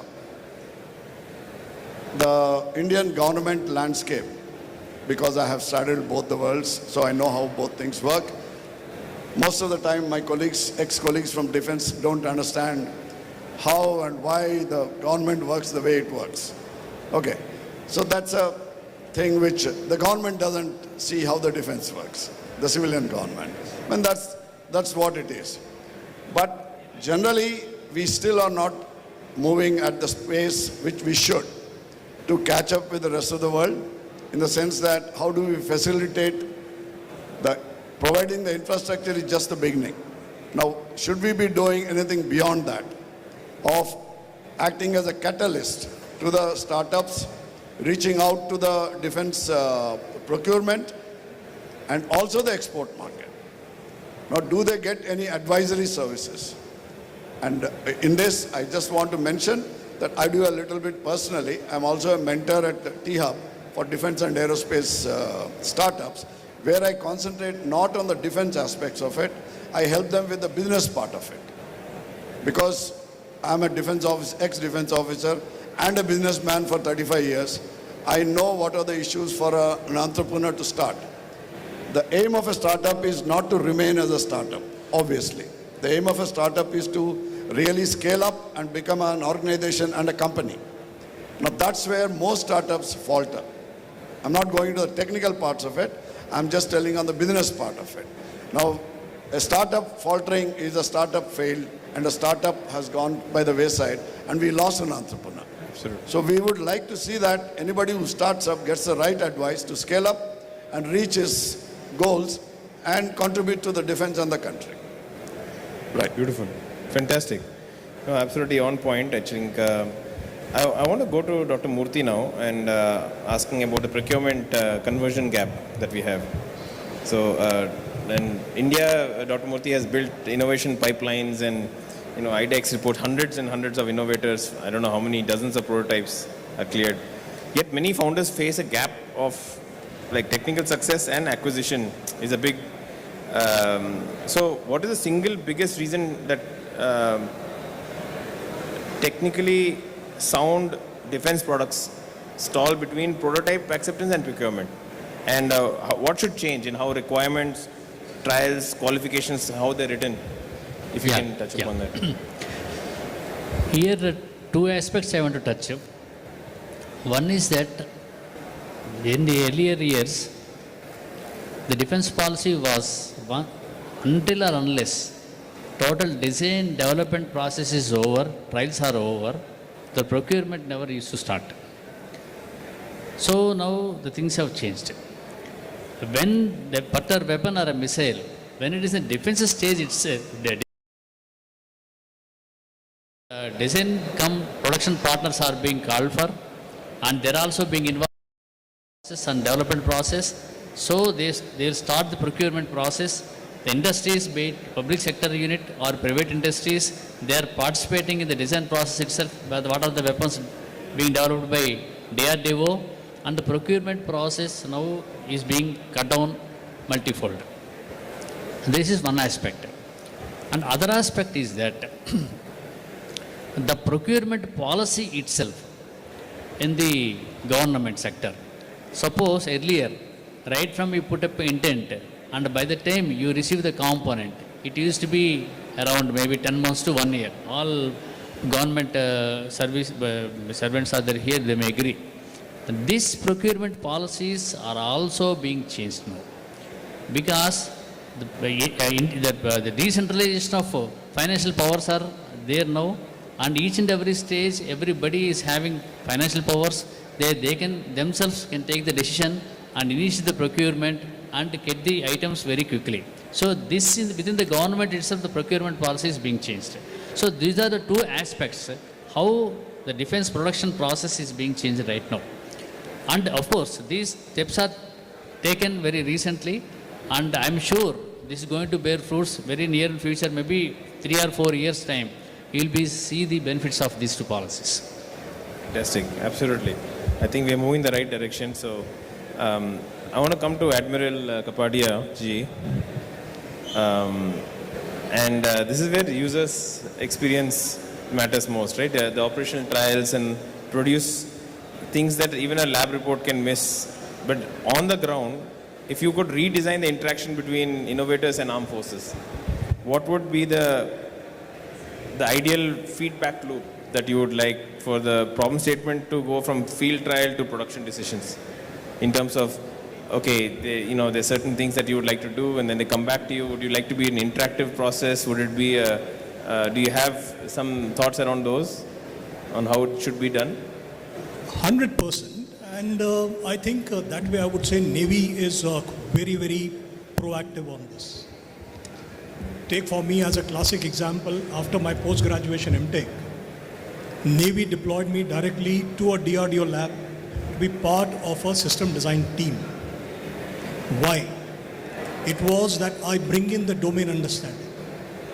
And at every stage in my career thereafter, there have been 4 or 5 independent appointments into design and development of weapons and sensors, where giving the right understanding of the domain, giving the user perspective, giving the maintenance perspective, and most importantly, which is being missed, is a perspective that what you design today has to be sustained at least for next 15 years and more. And that is where the complete concept of system engineering comes in, life cycle management, obsolescence management, as he mentioned, comes in. And these are the important fundamentals which get missed out. Even if you develop a system, you have proved a system, maybe the valley of death, as he mentioned, you graduate from ruggedizing a system to qualifying a system and ready for productionizing. But have you factored in obsolescence and life cycle management? Now, these are the facets which are very important. They are not getting enshrined in the TOTs which MSME startups are doing with big ticket production houses. He brought out the concept, significance of documentation, maintenance. You got to see a complete life cycle. And until and unless we don't see this in this perspective of defense systems or defense equipment design and development, we as a nation are faltering at some place or the other. I agree there actually. Yes, I think the common themes that are coming out are very clear. I'll summarize towards the end of the panel. So let's talk about making indigenization concrete through IP, right, and component. Palash, I'm going to go to you. And Tractrix operates in electro-optics and directed DEWs and AI-enabled naval applications also, surveillance and all that. So your team is stressing on indigenous design. You're saying zero IP dependency. It's easy to say, but hard to execute, right, in optics, sensors especially, embedded systems. So what must India do differently if indigenization is to mean sovereign design authority rather than just local assembly, especially in sensor-heavy domains like electro-optics and AI-enabled infra and surveillance? That's a very, thoughtful question in current scenarios. Like with so much dependency on the foreign OEMs for the different components, sensors and optics. So from the inception of Tractrix, we had one thing very clear, that we would be designing our optics. We would be designing our, mechanical things. We would be integrating in-house, and we would, complete the full cycle of design, development and deployment, so that we are clear and we know what technology we require, where we can change our things or where we can play with the algorithms. So currently, if you see, India is moving in the right direction, like shifting gears from localization to indigenization, from assembling things to generating and developing and industrializing the thing. Previously, like India is more of, was a service-based industry. And now we can see with Aatmanirbharta, with indigenization in all the different things, not only defense, but AI or in different other sectors of agri-tech and everything. So we are moving towards industrialization and developing our own designs, our own IPs, so that we know what we are making, and as per the time needs, we can develop on a very faster pace as per the requirement of the forces. And like if I would give an example, like with the recent scenario of war, with Ops Sindur and everything, with indigenous content, with BrahMos, with different drone industries and all the indigenous content and all the Indian players, we were able to negate everything in a very shorter period of time without much dependency on the foreign countries. And so, there is a very sweet line, in Hindi we say, right, ki, I would just convert into a business thing ki ye startup or business ka darya hai, isi mein doob ke jana hai, and the prototyping and production, indigenization, everything will come into action. And it's all aag ka darya. So you just have to walk through it, burn your legs, burn your hand, and then only you can achieve the final output and complete indigenization that we are looking for. Yeah, very well put, actually. Commander Reddy, I would love to ask you about, so your Telangana ecosystem is combining labs, DRDO labs, DPSUs and large OEMs, parks and precision engineering in one region. What structural change would help MSMEs to move from being job work suppliers to qualified defense vendors in today's scenario with their own products, differentiation, certifications and long-term customers? What do you think we should do to enable that? One simple thing which comes to mind is the difference between an MSME and a large corporation is lack of resources. MSME is operating with lesser resources. Therefore, his reach out to people, the customers, and probably compliance, etc., is lower. So in that sense, maybe if the organization, if the governmental organizations help them in that, in marketing, in kind of reaching out to customers and reaching out to the markets, etc., so that they get their business and they can fund whatever activities that they want to do from the business itself, and they can actually scale up. So that's where probably along with the infrastructure, the physical infrastructure, the policy infrastructure, as well as the kind of assistance that the state can give, will help MSMEs to grow into these kind of things. Fantastic. So when we're talking about manufacturing and scale, then obviously I need to talk to Colonel here, Colonel Jairam. We'll talk about, so CRAS isn't merely assembling, right? It's operating where traceability, acceptance, repeatability, non-negotiable, right? And Kalyani's own release, you described CRAS as rolling out first 1,000 delivery of MRSAM missile kits for the Army, Air Force. So when a defense manufacturer moves from first article to serial production, what are the quality failures that tend to appear, and how should other companies also learn from your experience in terms of designing their production systems and catch them very early in the game? I mean, that's an interesting question because once you qualify, you are having a facility or a capability to produce one set. So how do you make it repeatable? Is to build robust processes. So QAMS is one of the main leading factor which governs how do you control the configuration of the documents itself. And these documents getting implemented on ground is where the catch is. So what happens is usually we don't have that mindset of process-oriented kind of systems. When you talk about MSMEs, it's the founder or the owner who is doing all verticals.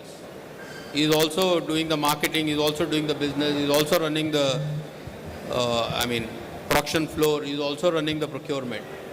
So this is where you need to build a framework within the company where you bring accountability to each vertical. This accountability comes when you let go things from you and start enabling people who are supposed to be making the decisions and who also become responsible for what they do. So in the end, when you look at how this is repeated, it's not like you are looking at Six Sigma or you are looking at 5S and all. These are things which look very good on paper. But how do you bring them to floor is, in defense, there is nothing called Six Sigma. I don't believe it. I mean, it's 100%. So there is no deviation. What you produce and what you deliver has to meet the stringent qualifications. And at every stage of your production or your scaling, you have something called QA and something called QC. So people usually understand only QA, which comes from the customer side or the user side. Actual Q is within the company. I mean, you have to have QC in the process. There's a quality control at each stage which ensures that there are no deviations. And if there is a deviation, you should know how to get it back into the system with a minimal correction. So most of these companies that we operate in are bound by a lot of automation, where we have kind of platforms like SAP, which identify each product, which identify each component. And more important than that, what I would like to tell this forum is traceability. From where you are sourcing can be a problem itself. It is not that there is a problem within your organization. From where you are getting it manufactured, even they are sourcing from someone else. So there are certifications even for the material qualification. That material is shaped into something else. So the ownership lies with each tire. I mean, it's tier 3, tier 2, tier 1. So until we understand this mindset of ownership of what we produce, we will not be able to repeat what we want to scale. So absolutely, it's at every level. It's a mindset game. So absolutely. So if just to add one more question to this, because you're talking about, let's talk about global competitiveness. We already are 4 billion. US is at 100 billion. Long way to go. But what if Indian defense products have to be globally competitive? What are other private manufacturers? What do they need to prove beyond low cost, make in India and all is great? What are the few things that we need to do to become competitive at the global scale? See, usually what happens is when they do the qualification, the entire team is aligned because it's a new business. So when there is a new business, everyone in the team is coordinated, aligned, and you tend to produce the best that you have. But how do you retain this along the time without degrading your attention to the thing? So you have to be up to it to qualify globally. What happens is you are producing 1,000 numbers. Our mindset should not say 1 in 1,000 is okay. No. So that is where I see that to get into a global qualification, one is there is a time penalty, because you need time penalty. You want to do it as on today, but that doesn't happen today because you need to get yourself qualified. So you have to get into it's not only with the defense forces that NCNC is applicable. NCNC is applicable even with major OEMs. You want to be a supplier to a foreign OEM, you have to qualify on a no cost, no commitment basis. So not only you are investing your time, resources, you want an order as soon as possible which doesn't come because there are layers of checks. So you need to invest into time, effort, and getting the mindset right that we should not fail at any point of time. Beautiful. So we talked about manufacturing, we spoke about procurement. Let's talk about a little more about indigenization. Let's talk about policy and reforms, right? So I'll go to Dr. Murthy Garu. So systems like Akash and BrahMos and Astra and Tejas and all are great. They can show India can build complex systems, DRDO, DPSU. Next challenge is making that collaboration faster, more repeatable. What is one structural reform, one or two reforms that India should improve or implement so that DRDO services, DPSU, private industry, all can interface beautifully over the next 5 years seamlessly to compete globally? Yeah. Internally also, not just globally, but... Yeah. Now, actually, if you see, there is a need from services, okay?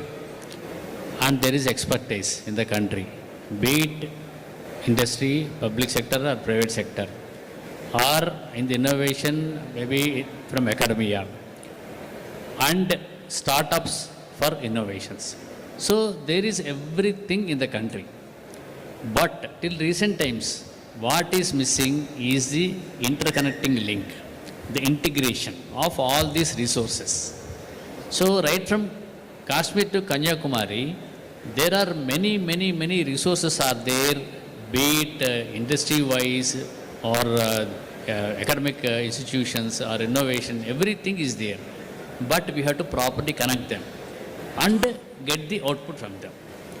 This is what was not happening. Now it is there. Maybe TDF from DRDO, maybe IDEX from services, or similar scales are coming. Now my suggestion is that, like, why only government should do this kind of schemes, TDF or IDEX or whatever it is. Every major industry, they can also call for this kind of schemes, and they can negotiate with the services. What are the more things over and above the open challenges, over and above the IDEX proposals, what else they want? Which industry, not only with the scale of 50 crores or 25 crores, not only that, much higher scales. So industries can take that initiative and invite the academia, invite the startups, everything, their own level they can integrate. It's a hub. And go to the services, this is what we can do. With the proper funding and also the numbers, commitments. So this happens, then every industry will become a hub. So the productivity will increase. So because there are many industries are there which different capabilities. One industry very good at electronics, one industry is manufacturing, one industry is something else, chemistry, chemical based systems. These things are there. So each industry takes up this activity, then the developments and things will be much faster within India. This is what my suggestion. And if you do it, then our export potential also will increase multifold. You know, what we are talking is okay. A lot of improvement is there, a lot of growth is there. If you see past one decade, but now much more what you call productivity will be there, and export-oriented things also can come in the near future. Thank you. I was actually coming to you. You read my mind, Commander Reddy, because I want you also to comment on global competitiveness. Looking ahead 2030, what must India do differently to be globally competitive? In terms of indigenization, becoming a globally competitive production system, not just a series of isolated events. What do you think India should do differently? And please, maybe thanks. 1 minute and then we'll go to audience questions. Yeah, I'll just take 1 minute. See, basically when Professor Murthy Garu was saying, what he said is he hit the nail on the head. There's no doubt about it. So I just want to add a bit on that. Just like India took off in IT sector, how did it happen? We just started slow. When Y2K happened, a few people went. Nobody knew about IT, the prospects in the IT sector. Then that was the only thing happening. So it got a lot of publicity. And then a lot of parents pushed their children to become IT people. They got into that services and they started producing. And that's when our talent in IT has been recognized. And therefore, we became a brand in IT. Similarly, today, there is an opportunity in the defense sector. And let me tell you, all of us in the defense, we always say, defense is the mother of all kinds of innovation, invention, and scientific developments. I mean, I'm not saying just because I hail from one of those defense background, but we all know that every invention and innovation, the source was the requirement during the military activities. Now, similarly now, we have an opportunity. We already have a good brand value for India. Now, the way what we have to do is, we have to publicize the opportunity within the defense. Let more people come in. Like you said, we have different pockets of excellence lying in their own silos, working away, but not coordinating. Like you have IITs doing a lot of research, you have industry looking at somebody to research, but they don't know where to look at. And IITs are sitting with those facilities, looking for people wanting to get research done. This is where is the problem. Now, if we can actually connect the dots and make a communication going on and a forceful communication, forceful initiative, then these people can come together and together they will make the engine for India to run forward into the future.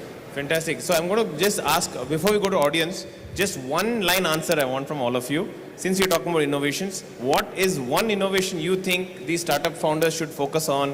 One sub area you think is what you think is going to be the future. There are obviously many. You can pick one and then I'll go around the table. It could be very specific also. It could be slightly broader, but don't say drones and things like that. But let's talk about very specific area in defense. Specifically, the startups want to know, where do you think they should build? Okay, since you're looking at me, I'll start with that answer. And sorry, I have been out of the defense ecosystem for long, so I wouldn't know the exact new developments. But as a layman now, I can say I will not talk about drones. I would say about drone killing. Because drones have become a major problem for all activities. Counter UAS. So find counter UAS and what we are looking, sorry, one line, but the cheapest version. Yeah, so we can give it to a lot of poorer countries also. Great. Palash. I would go with autonomous systems. And some resilient components and production systems. And we should not go with the trends right now. So, we should also own the IP, we should own the architecture, own the, I would say, the source code, because it is like owning the crude oil right now. Great, got it. Colonel Jairam, one area. First, I'd like to give the perspective. I mean, most of us believe tech will solve a problem. But I think it's other way around. You need to identify the problem and then think of the tech. That's where I see there is a lot of miss between innovators and the end user. I'm okay if you give a problem statement also. So if you look at one area I would talk about is there are too many data generating points in the battlefield. It can be an eye in the air, it can be a SAR, it can be EOIR, it can be radar, there can be multiple things. But in the end, the decisions are made on how you analyze this data. So the major problem that I look at which needs to be solved at the very high level is to build a unified layer data platform where you take everything, process it and make the decisions easy. Beautiful.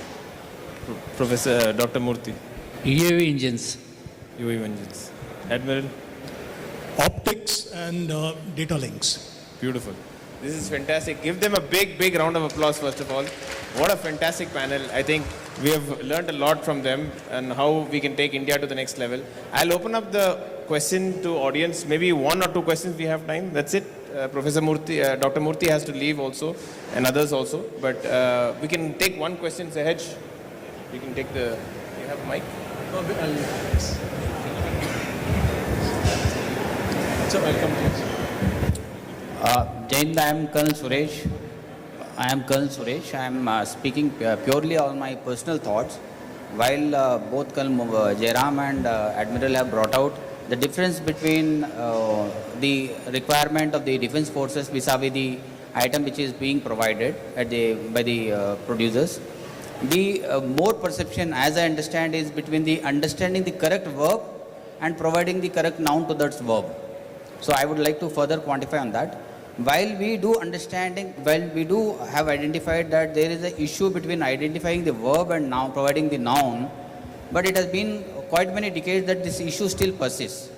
So I was trying to understand many a times that while the issue of defense reporting was solved by something concept called as embedded journalism, or similar on those lines, why don't we have an embedded sort of structure wherein the researchers or the technicians are able to understand the defense requirements in the correct sense and they provide solutions as per the requirement of the defense. So this is a concept. I do not know the policymakers will be able to identify it and then do it. Yeah. Yeah, good afternoon everyone. I am Commandant Pradeep X, Indian Coast Guard. So only one of this kind in this forum. So I am very fortunate, very learned panel and lot of learning. Ease of decision is what any startup has to look, because pain point and problem statement is dynamic. What was not 3 months back is a pain point now. And with a new home rules, opening is the biggest pain point today. So you have to think in a dynamic. Rightly said by Colonel Jairam and others, we have to solve, make the decision easy for the accountable person who is going to give the decision. No, thanks. I would love to interact with them personally. So we have... Okay, great. With this, I think we'll close the panel. Thank you so much, everybody. And back to Sahaj. Thank you. So please have a seat. Thank you, first of all, panelists and Mr. Sudhir for such a wonderful panel. And I would like to invite our Senior VP, Head of Engineering, Colonel Chandan, to distribute the mementos to the panel members. Vivek,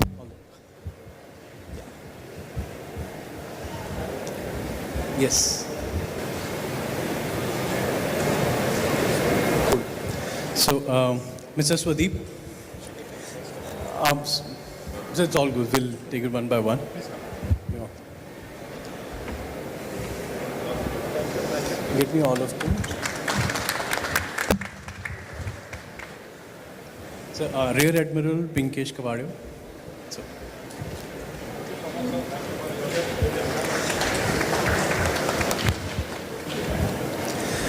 Dr. G.A. Srinivas Murthy. Thank you.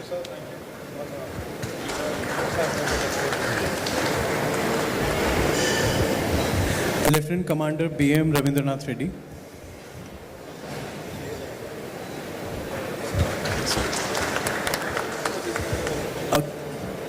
Colonel Jairam Umari.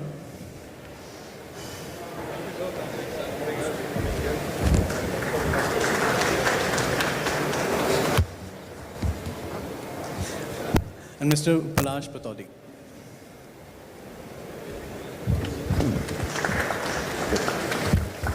Thank you. So, please.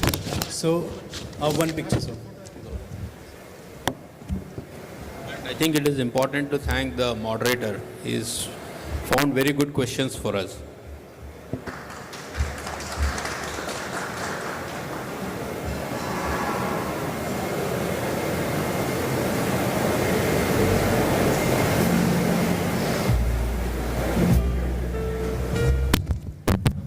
Thank you, man. So we have. So for all the dignitaries, there is lunch that is on the second floor. Our team will escort you to the second floor, and we will reconvene the panel at, I think it's at 3:30. And in between, we can showcase the startups and we'll introduce the startups and all. I think he's joining us. He's here. Okay, he is joining us in a bit. I think he's might be a cup of coffee. Now for the panelist, Brigadier Ashish Johar, Commander Simulator Development Division. So I invite you to the stage, sir.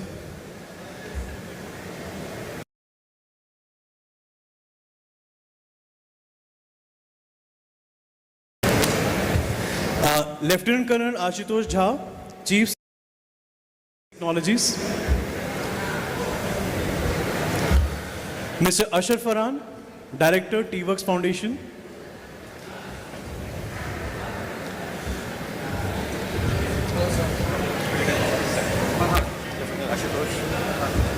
Dr. Vijeta Jha, Founder and CEO, V Juridic.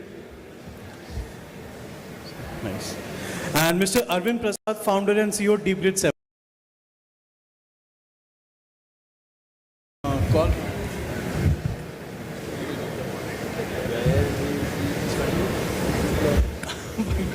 Yeah. Thank you for being here. And I'll just need one more minute because I think our moderator is just coming down from the PC. And I'm just going to grab, somebody from my team will grab him. In the meantime, I'll just give a brief introduction for everybody who is on the panel today. Brigadier Ashutosh Johar is the Commandant of the Simulator Development Division, where he leads the development of next-generation military training and simulation technologies. With extensive experience in the Indian Army, he has been instrumental in driving indigenous defense innovation through AI, virtual reality, and advanced simulation systems. My dear sir, you are needed on the stage. Yeah. Then we have Lieutenant Colonel Ashutosh Jha. He is the Chief Strategy Officer at ACS Technologies. A former Indian Army officer with over 2 decades of service, he now focuses on shaping strategy at the intersection of defense, artificial intelligence, and emerging technologies. Mr. Ashar Farhan is the Director of T-Works Foundation and a renowned engineer, entrepreneur, and deep tech innovator.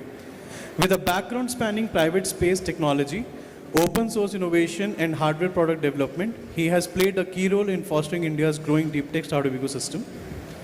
Mr. Arvind Prasad is the founder and CEO of Deep Grid Semi, a Hyderabad-based semiconductor startup incubated at T-Works. He is leading the development of indigenous AI chips for autonomous systems, advanced driver assistance system, and under his leadership, Deep Grid Semi has developed the D100 AI processor and is advancing its next generation of computing platforms. Dr. Vijeta Jha is the founder and the CEO of V Juridic, I hope I'm pronouncing it right, where she helps startups and technology companies navigate intellectual property, technology, law, and innovation strategy. A PhD in physics and registered patent attorney, she brings together scientific expertise and legal insight to support innovators in protecting and commercializing their ideas. With years of experience working with deep tech startups, research institutions, and industry leaders, she is a recognized voice in the fields of intellectual property and technology-driven innovation. And in the last but not the least, our moderator, Mr. Mayuresh Roth. He is a partner at C-Fund. And sir, I would like you to introduce yourself and then we can start. Thanks for having me. My name is Mayuresh Roth. We do a lot of deep tech investments, quantum, semi, space, EV value chain. A lot of these areas we have investments in, we'll double down more on.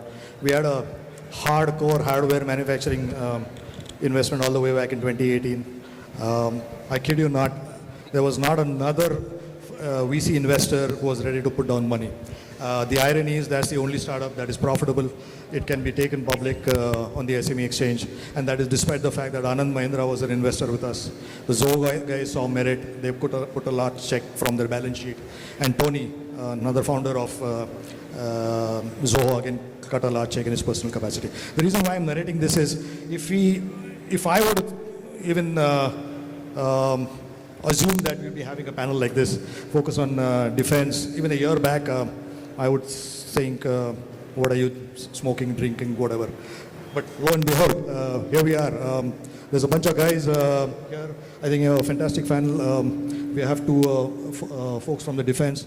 One a serving officer, and I'm really surprised that you stayed back the whole day. So we need more folks like you.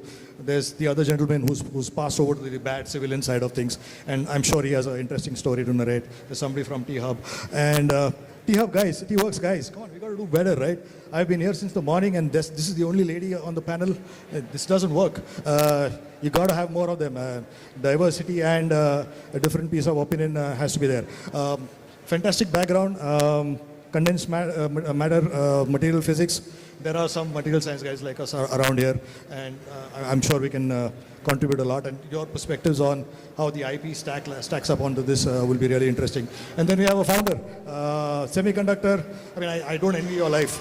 He's trying to do semiconductors and he's trying to sell to defense.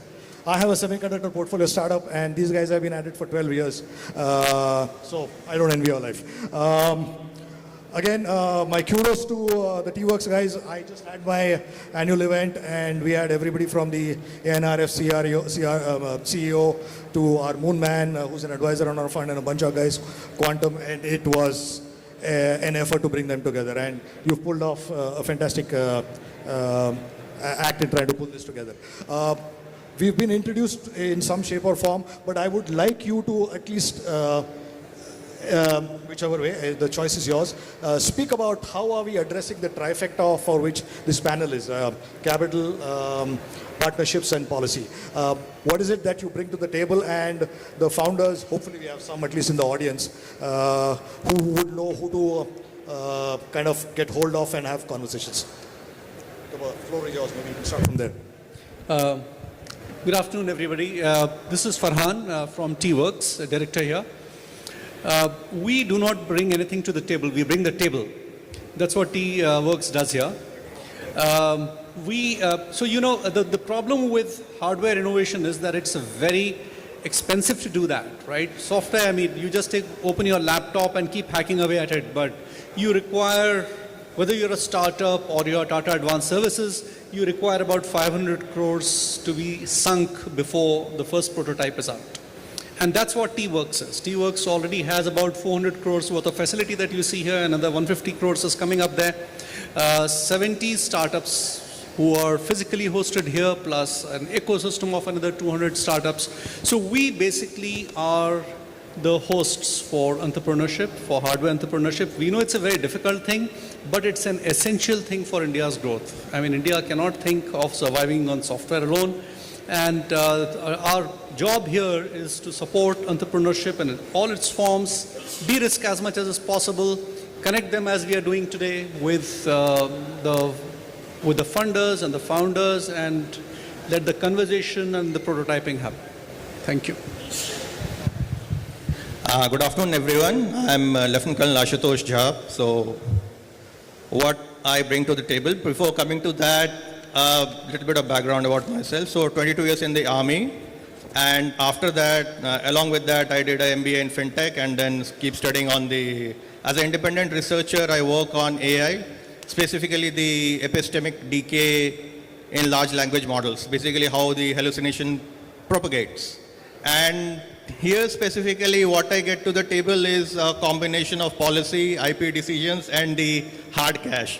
Because after switching from army to corporate in the first 1 month, I led the acquisition of a drone manufacturing company for my company portfolio.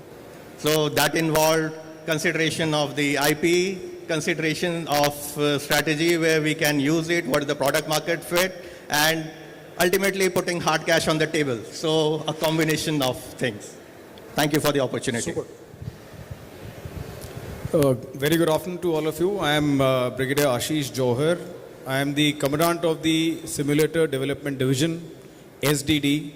Few of you know about it. Located very much in the high-tech city of Hyderabad. And SDD has been around, I mentioned it in my opening remarks, for last 40 years. We have been spearheading technology infusion in training. That was our main forte for last so many years. We were the pioneers in development of driving and weapon simulators, which various army, all three services have been using. And we have actually caused the mushrooming of the entire defense simulator industry, which is there today. Much of it is now being exported. Having traveled that far, we are now even focusing on niche technology areas like digital twins, artificial intelligence, robotics. So these are the areas we are mandated to take up experimental works on behalf of the Indian Army. We are open to any and every idea which a startup can have.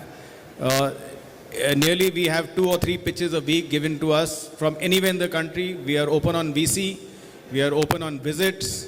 You can come to us, have a look at our products. We have got 6 verticals. We are working on AI, robotics, drones, the vehicle simulators and the weapon simulators, and simulated games. We are actually, if somebody has seen that movie, Gran Turismo, that is the kind of simulation which we hope to make so that our troops, our fighters, our commanders are prepared for battle much before the actual battle. And as the technology is changing, handling technology is also equally important by men in uniform like me. It's not that we will have you on the front line, it will be us, and we have to be trained to handle that technology. What I bring to the table is openness. The mere fact, like you mentioned, I have been here whole day. I've tried to go around each and every startup and trying to understand what kind of homegrown technology you people are getting, and we'll be more than happy to work with anyone in this field. Anything in tech, you can please come to me. Thank you. Good afternoon. It's a privilege to be a part of this discussion. My name is Dr. Vijeta Jha. I am the founder of DRDO, an intellectual property firm which is headquartered in Chennai.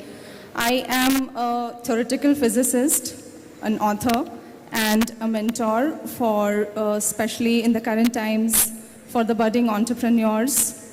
And what I bring to the table is that it's the very foundation on which the whole technology is based, that how you secure the ownership, how you frame the ownership architecture before you enter into any international discussions, before you enter into any investor discussions or any third-party arrangements, how you can secure what you have built diligently.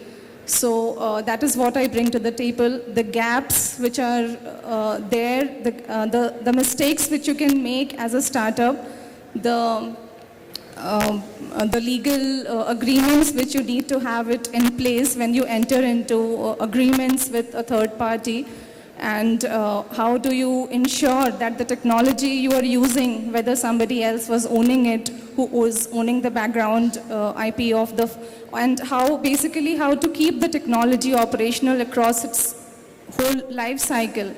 That is, whether if there are operational changes, do you have the sufficient rights? Do you have the capacity to basically keep it operational? So all of these strategies, how to build it at the inception itself and not to wait till you have already built the prototype or you have actually, moving into the deployment stage. So that is what I bring to the table. Thank you. Arvind. Hi, everybody. This is Arvind here. I run a small startup called Deep Grid Semiconductors. This journey about solving accidents on roads. We have too many accidents, more than 5 lakh accidents in India, 2 lakh deaths. And this is been there continuously for last 10-15 years. It's only growing. One of the key things what I discovered is the reason it is so high is the semiconductor chipset that goes into making an ADAS affordable is not affordable. It's almost like $10,000, $8,000. So if we want to make 0 accidents in India, we have to build the chipset. That's what motivated me 6 years ago. I have finally come to a place where we are starting to demonstrate our technology. And the thing I bring to the table in this forum, in this panel, is the context of a founder. What is that he goes through? What is the policy changes required? Especially from a semiconductor point of view, because it's the foundation of all technology. What we are heading into is an AI era where AI will do AI software. The main thing that will come down to is the compute that is running the software. If we don't build our semiconductors right from drone SoCs, or we don't build our AI compute, we will be a very high risk country. So one of the things that I was talking to Mayur was the defense tech requires an AI, especially for drones, because we are spending almost 2 lakh crores in the market in that. And if we don't have our own indigenous semiconductors, which are addressing those, it's very difficult. That is from a policy point of view. The second thing is from a founder or a semiconductor company, there needs to be a lot more done. Already DLI is there, there's a lot more momentum is there, but I see still a gap for a founder to cross that valley of death. We call it as valley of death for founders, which needs to be like a big chasm he has to jump. That comes, thanks for us, defense has come, Ashish sir, SSD and MCME have given us the first orders. We could display our semiconductor FPGA boards there and showcase. I would recommend most startups which are facing this problem of valley of death to look at defense as a way of crossing the chasm. Once you cross that, your technology is validated, you have stringent norms in Army, they are very comfortable to work with. Once you do that, you go to the market, you have a product to take. Thank you. Super. We've had sessions since morning which spoke about startups, policy. We have the IDEX folks. We even had a reporter covering defense, which again was pleasantly surprising to me. One of his fraternity made a call to me a few months back. He wanted my view on what's happening in defense. And he threw a number at me which was eye-opening for me. He said, out of the investments that have gone in deep tech, the sector that has drawn most VC dollars is defense. It's as hot as anything. But at the same time, we have enormous challenges. The fact that, I've interacted with DRDO folks, I've been to South Block, I speak with all the legacy IITs, but still I was not aware of the facility that you run. If that is the fact of folks who've been in the ecosystem, imagine the plight that the startup founders have. I kid you not, I was in a room, the policy change is for real. Is it translating fast enough? That question is up in the air. I was in a room where the super boss of all the IIT directors, there were about 15, 20, 25 of us investors along with other ecosystem guys. There was no press. He made this comment, and I've not heard a minister make this comment. He said, the nation has given you enormous resources over the years, and the fact that you have zero-day placements getting multi-crore salaries, that is not the metric.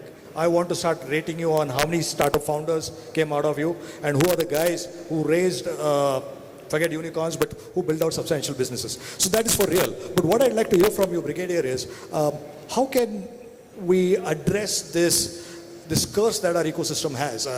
Forget various branches of the forces. Two programs in the IITs don't talk to each other. In the IIC, we have the same problem. How can we, and I'd like to hear your view, but how can folks like us enable that the right set of data points are in the hands of the founders? Because if that is not solved, then all these programs are just pie in the sky. A very, very valid and relevant issue you brought out, Mayur. Services, you must have heard of theaterization. They're trying to, become together and operate together. But industries also have been working in silos.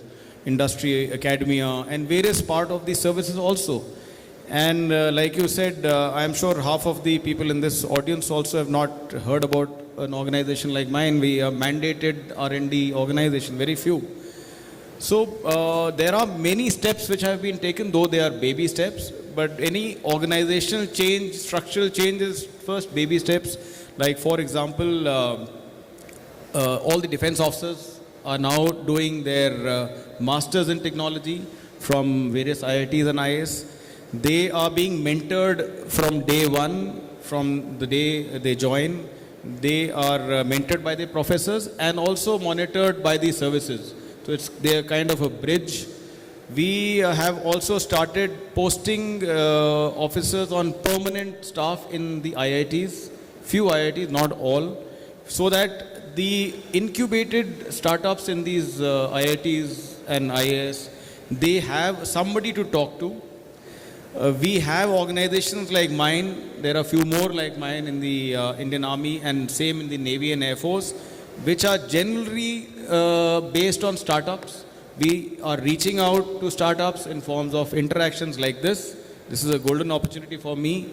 or in seminars, in various seminars which are there in the country, I go generally with a mind of scouting, not seeing, but scouting for startups which can do a particular task.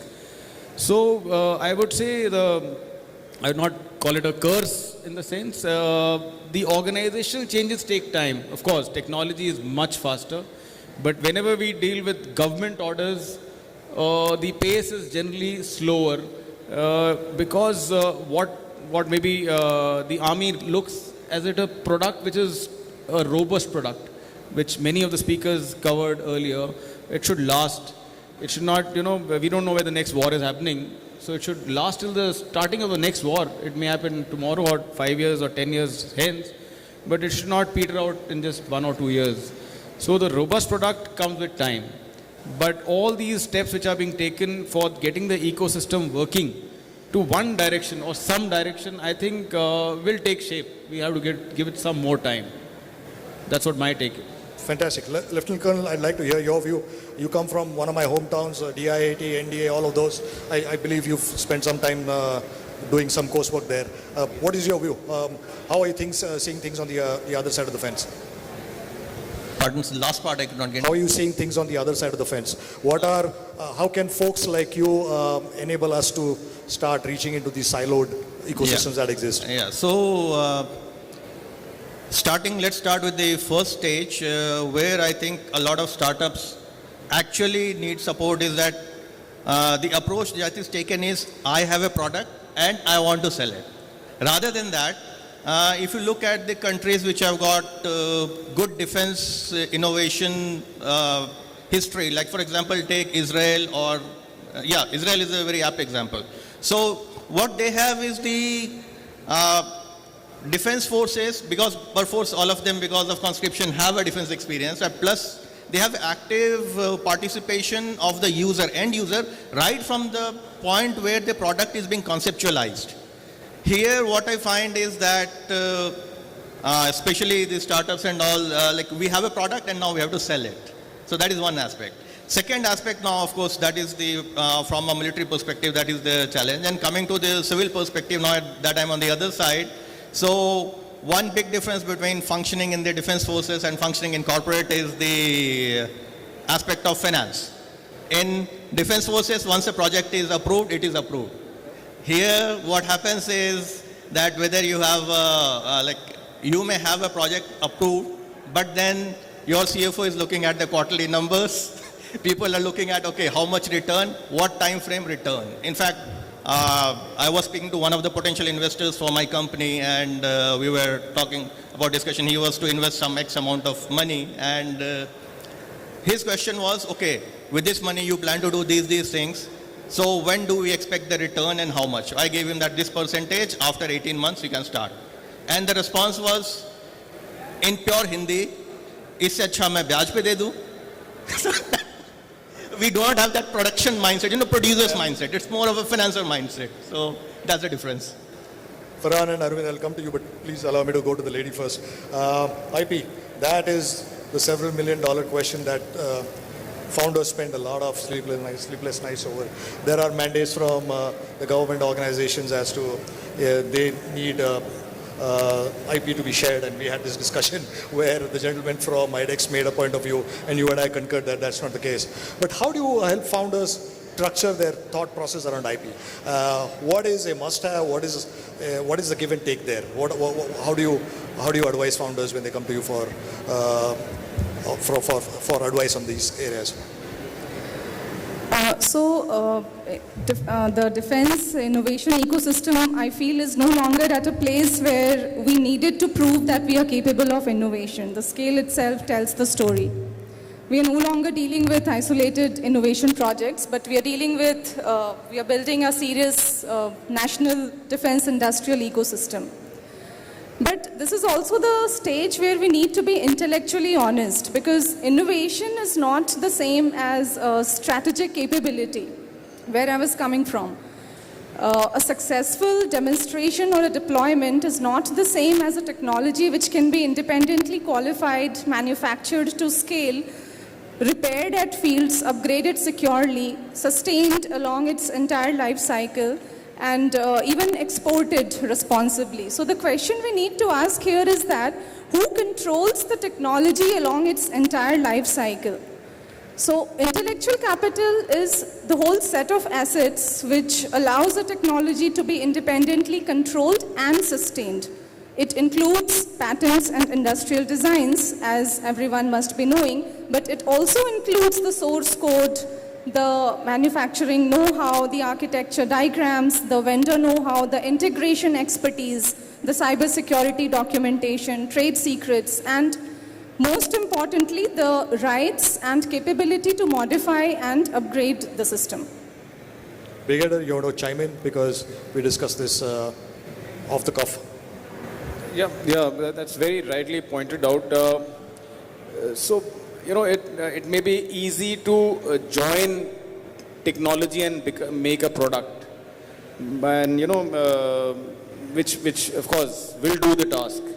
But what is important, and especially for defense application, is that you build it from bottom up. It takes time, like the startup Axel Aero and of course Deep Grid. It takes more time, but it is customizable. It is upgradable.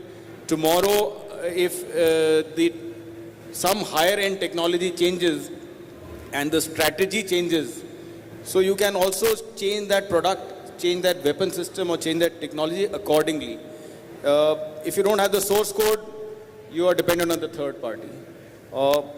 So that is the direction to go. That is where I feel the famous valley of death is where this thing does not happen, because while IDEX winners emerge, but not many go ahead. Absolutely. So is that thing maybe what IP, what the lady mentioned, is if we start with an honest IP, we will end with an honest product. And if we have an honest product, we will be able to push that product through the life cycle. So as a deep tech VC, I have a view. I'd like to hear your view, Vijay. Yes, IP is important. I would definitely like to know if this product that they're building is IP-able. But should they go ahead and file it? That exposes to the world. The lens I use it is, this is a means to an end for me. If the product that he's building on is not going to fructify into a business, then I start looking at what are the monetizable assets. And that's where IP stands out, right? I mean, if it's monetizable. So it's not a must-have for me, but what is your view? Should they go out and file it, or should they at least go out and put all the intellectual rigor that has to be put in to make sure there is something IP-able and leave it there? So a very interesting question, and I think a lot of people have confusions on that aspect. First of all, should we file IP? Now, having the sufficient intellectual capital to build a technology or to even operate or maintain a technology is one thing, but whether you have the authority to use it. Have you done freedom to operate? Do you have a positive freedom to operate assessment in India and also other jurisdictions where India now seeks to serve? Do you have the ownership architecture where you know that if there is any background intellectual property, whether it is owned by the startup or DRDO or the research institution, then who will own the foreground IP which is created during the project? Then who will own the improvements, derivatives, or any design modifications? Because when you actually deploy a technology, there's a lot of know-how which comes during the integration and testing and deployment of the product.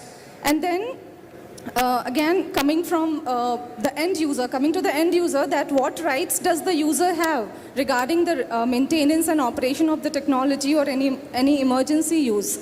So, for example, if an Indian company is able to assemble a product in India, but they do not have the design authority, that is to repair or maintain it, or to keep it operational, or to sustain it, then we may have local production, but where is the strategic autonomy? How do we sustain if there is, and especially talking about defense, if there is a conflict, or if there is a supply chain mismanagement, or if there is a disruption or a cyber incident, then where is our self-reliance then? So that is your answer. Completely agree. Farhan, let me come to you. Spend some time researching about you. Fantastic, interesting background. I believe you raised some money way back in 2019 for a startup. We actually, I've been an angel investor for some time. Yeah. So I'd like the audience to know this is not an easy thing. He raised money all the way back in 2019 at a very early valuation. He has some revenues, 16 lakhs or so, thereabouts, per ROC. If it's not correct, please correct me. And he's also been part of a fund, the Electron Fund, which we've been in Kerala and I've spoken to Anup about this. Which is to say that this is not something that you can be self-taught or say I was the first to put something else and get it right. I mean, it's all about money. It's all about dhanda. If you can't get it, then it's just you're reliant on the PR and the tailwind the sector has. And that brings you, and then you also have Lamakant, right? I mean, which is as far away from deep tech, right? So fantastic view of what you're doing. And then you do what you're doing at T-Hub. And we need more of this. Joginder promised me that this would be the AWS for the manufacturing side of things. Fantastic. But how are you guys thinking about this? What is the short-term and the long-term vision? And I think we need more guys like you to have programs like these. Thank you very much. So I have, it's great that you talked about what do you do short-term and what do you do long-term, okay? I think long-term, and this is actually probably unpalatable to a lot of people, we have to invest in science. We are very technology heavy, we are very science poor. Okay, how much of our funding goes into mathematics, right? I mean, there's a mathematician sitting right here. So the AI that you see now was invested in about 2 decades ago. There's a lag of 2 decades between science to technology, right? And we are not investing there. As a result, there are very few startups which are actually coming out of universities. There are very few of them coming out of there. So that actually is the long pole here that we need to get that right. The other problem is, and this is the simple stuff which we can do, at T-Works we are trying to get this done, which is to remove the regulatory problems which are there, right? For example, in the US, when people say that, for example, if you look at SpaceX, all of those as kids have flown model rockets, which we are not allowed to do. In the US, you can actually build your own aircraft and fly it without a license. Here to fly an indoor drone, you require a license, right? We do not have any equivalent of the Mojave Desert where you can go and actually launch things. So one of the things that I've been pursuing, for example, with Telangana government is to give us 10 cubic square kilometers of experimental space where you do not require a license, where you can go and do whatever you need to do. We are unable to do RF work because you have to go to WPC to get the permission. We can't do encryption because there is TEC from where you require certification. So we have to ease the startups to do things quickly and fail quickly, right? So that actually is one of the things that we hope T-Works will be able to do. Startup costs, I have already spoken in my introduction that, with the infrastructure which we are building here, we are hopeful that that thing will come down. It's really amazing the sort of infrastructure that we have here now. You could actually walk in here, use the CAD software. For example, just the other day we bought the Dassault's software which costs about $500,000 for CAD work, right? It's just impossible for anybody else to afford that. You know this, that in Silicon, just buying the stuff is so expensive, right? So we are going to invest in that here. But the final thing also is, and this is actually more up your line, is that we do not have funds which focus on long gestation startups, especially in hardware. It takes a long time to do this, right? I mean, if you look at SpaceX, on one hand you'll say SpaceX actually they raised us $30 million to start with before the first launch. In $30 million they managed the first launch, but 25 years down the line they became profitable. So when your lending partners are putting a cost at hurdles, sunsetting it in 5 years, it just can't happen. You require a completely differently worked funding system, whether it's coming from the government or the private sector, and that actually is also a big challenge now for the startups. So I think all these put together are the challenges that we need to figure out and to formulate. I mean, for example, when we built our first satellite, ISRO could not take an Indian customer because the rate card was in dollars. which is why we had to go to SpaceX and fly our first payload on Falcon 9. But now, thankfully, that is gone. So what they did is, I mean, they are very innovative people. They said, we'll fly you for free. We're probably the only payload that they've ever flew for free. So I think that's the general landscape. There is a short-term stuff which we need to do, which is mostly regulatory in nature, and get the funds in place. But the long term is that we have to invest in science rather than the technology part of it. So you bring up a great point. SpaceX is not a rocket launching company, as in most of their revenue comes from Starlink. So you got to have another vehicle that funds you the main business. An interesting point you bring up, and the recurring problem, and I'll come to you, Arvind, because this is my segue into what the question I want to pose to you is, we have a bunch of founders we work with in space. The constant ask, the biggest bottleneck for all our space founders is, how do they get their payload into space? As of now, till ISRO fixes their next set of launches, they are reliant on Musk's SpaceX. I have a founder who has to come up with 25 crores to get his payload on Musk's next satellite. And these slots come at a premium. And guess who's going away making the money? Not Elon Musk. It's the aggregators and the intermediaries there who are going out of the money. So our ask to us in space is, why don't you guys think of 1,000 crore that you park where instead of the intermediaries going out and making money, you start buying slots on SpaceX and start apportioning it to our founders. The GPU guys did it. There's 10,000 crores that was given to that. Most of them are eating dust. We need to do that. The reason why I bring this up is, you are in the dungeons. You are the guy who's facing all of this. There's DLI that is thrown at you. There's semiconductors that is thrown at you. How are things? And the reason I mentioned what SpaceX really is getting revenue from and what they're doing, you stayed alive for a while, right? And you had some other revenue engine that was cranking that enabled you to get to the point that you are. There was no DLI, there was no PLI, defense was doing its own thing. What is the message? And this is a critical message that should go out to the founders, because guys like will not show up when you are just an idea, right? I mean, we need something on the ground. Take the founders through your journey. See, one of the key things in semiconductors, it takes about 50 crores to do a tape out. When you go and tell anybody that you're running a semiconductor story, they'll first say, who's going to buy your chips? And when you go to the companies which are going to buy the chips, they'll say, is it SLD rated? Is it military grade rated? So you have two sides problem. First, you have to tape out. You have to get certified. Then you have Tata Motors or Mercedes or any defense companies willing to work with you. So the two-level challenge is, one, the customer is not going to give you LOI without certifications. One, the investors are very cagey, I should say, not Mayur. Generally, overall, it's a fact. Don't be kind. 50 crores when we go and ask them, you have not even done a prototype. You have done a FPGA board. What is the guarantee that this is not going to burn?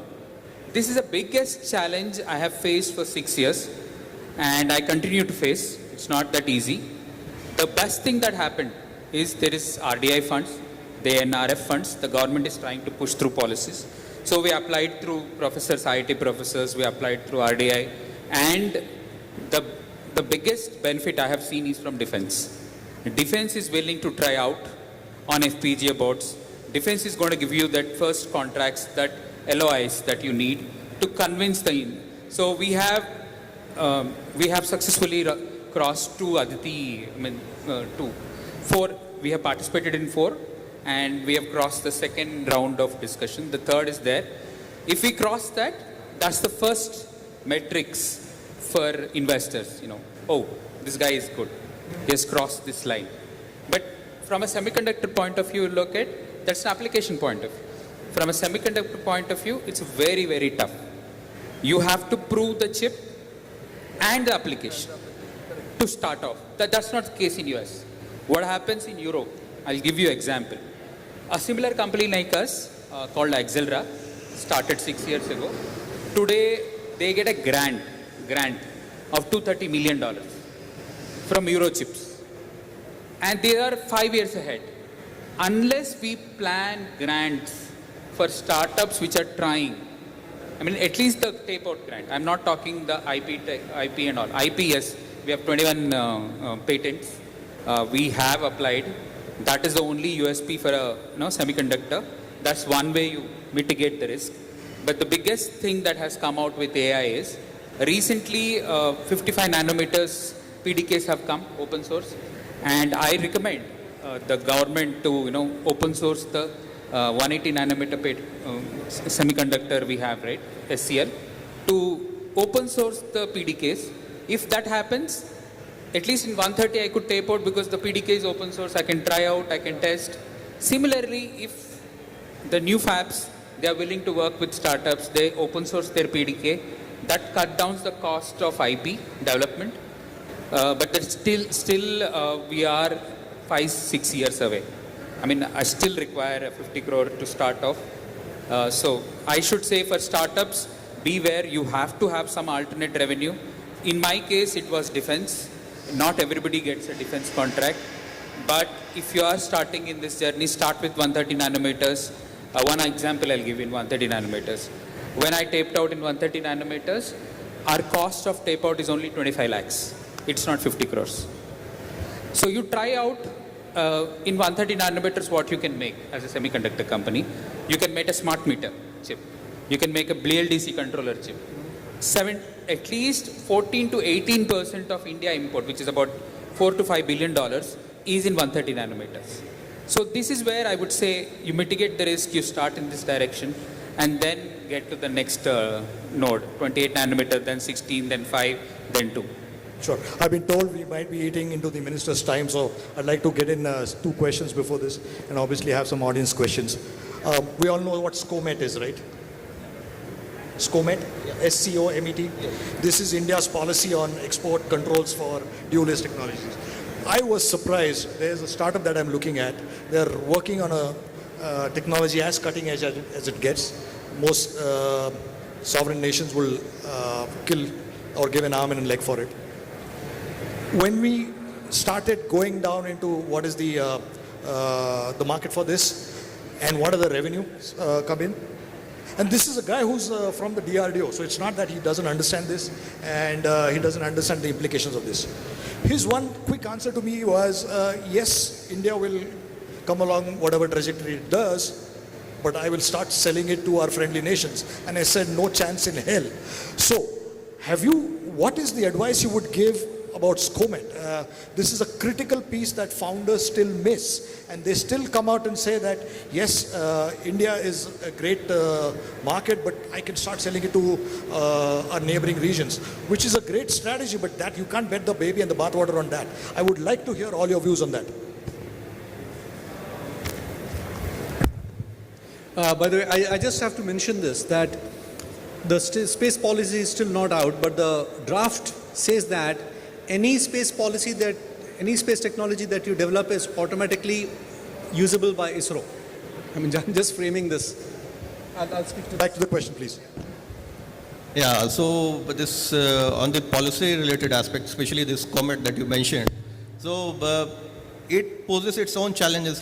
Challenges in terms of, like, if you want to both internally and externally exports, COMET for exports and even internally. Coming to the exports part first, since you mentioned it. So you want to, let's say you have a very good AI model or some AI engine that you have there. My company works on AI, especially related to sonars.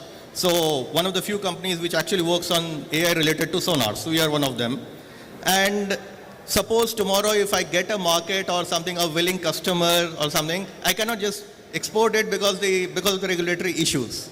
And coming to that, SCOMET is for the external. For the internal also, I don't know how many people here are aware that for supplying to defense forces, you need a defense industrial license. And in the defense industrial license, you have got 2 categories. Category A, which is more stringent, and Category B, slightly lenient. If your memorandum of association of the company mentions a word software, you automatically go into Category A, not B. So these are the challenges actually you face as a company. Brigadier Vijay, you want to chime in? And I definitely want to get in one last question. As far as export control is there, I definitely agree. You can see the market, but there is some exporting products and exporting technology should be treated separately. While our startups are growing by the day with the basic IP rules, what we had discussed, 50-50 or whatever, with the government also, after due clearances, they may be able to export the products, but one has to be wary of exporting the technology. And when you're exporting the technology, like ma'am had said, that you can export only what you own. Yep. So, you can't, if you export something which is not owned by you, they'll easily reverse engineer it and get it back to you. You have anything? So, regarding technology transfer agreements, as rightly discussed, that it's very important to carefully review what are we transferring, for what purpose we are transferring, to whom, and whether this transfer includes the access to the important source code, manufacturing, know-how, or only the user rights. And this is, I think, particularly relevant today as India is entering a policy transition period, and this is the time to embed stronger provisions related to indigenous design authority and IP ownership, and particularly the gap between the prototype to the procurement. Please go ahead. Quickly though. Yeah. So one of the key things I've seen in neuromorphic computing is it's export band. You can't buy a HBM bandwidth if you are building a supercomputer in India, because Rhombus is not allowed, which is the IP company which sells that semiconductor IP, to build anything in India. You can't just buy that IP, you have to build that IP. So one of the key export controls we need to do is, I see there are things that we export in terms of intellectual property. A lot of designs happen. In fact, 78% of the world's chips design happens in Hyderabad and Bangalore. Almost all. Super. I can't end the panel without letting all of you guys take a stab at VCs like us.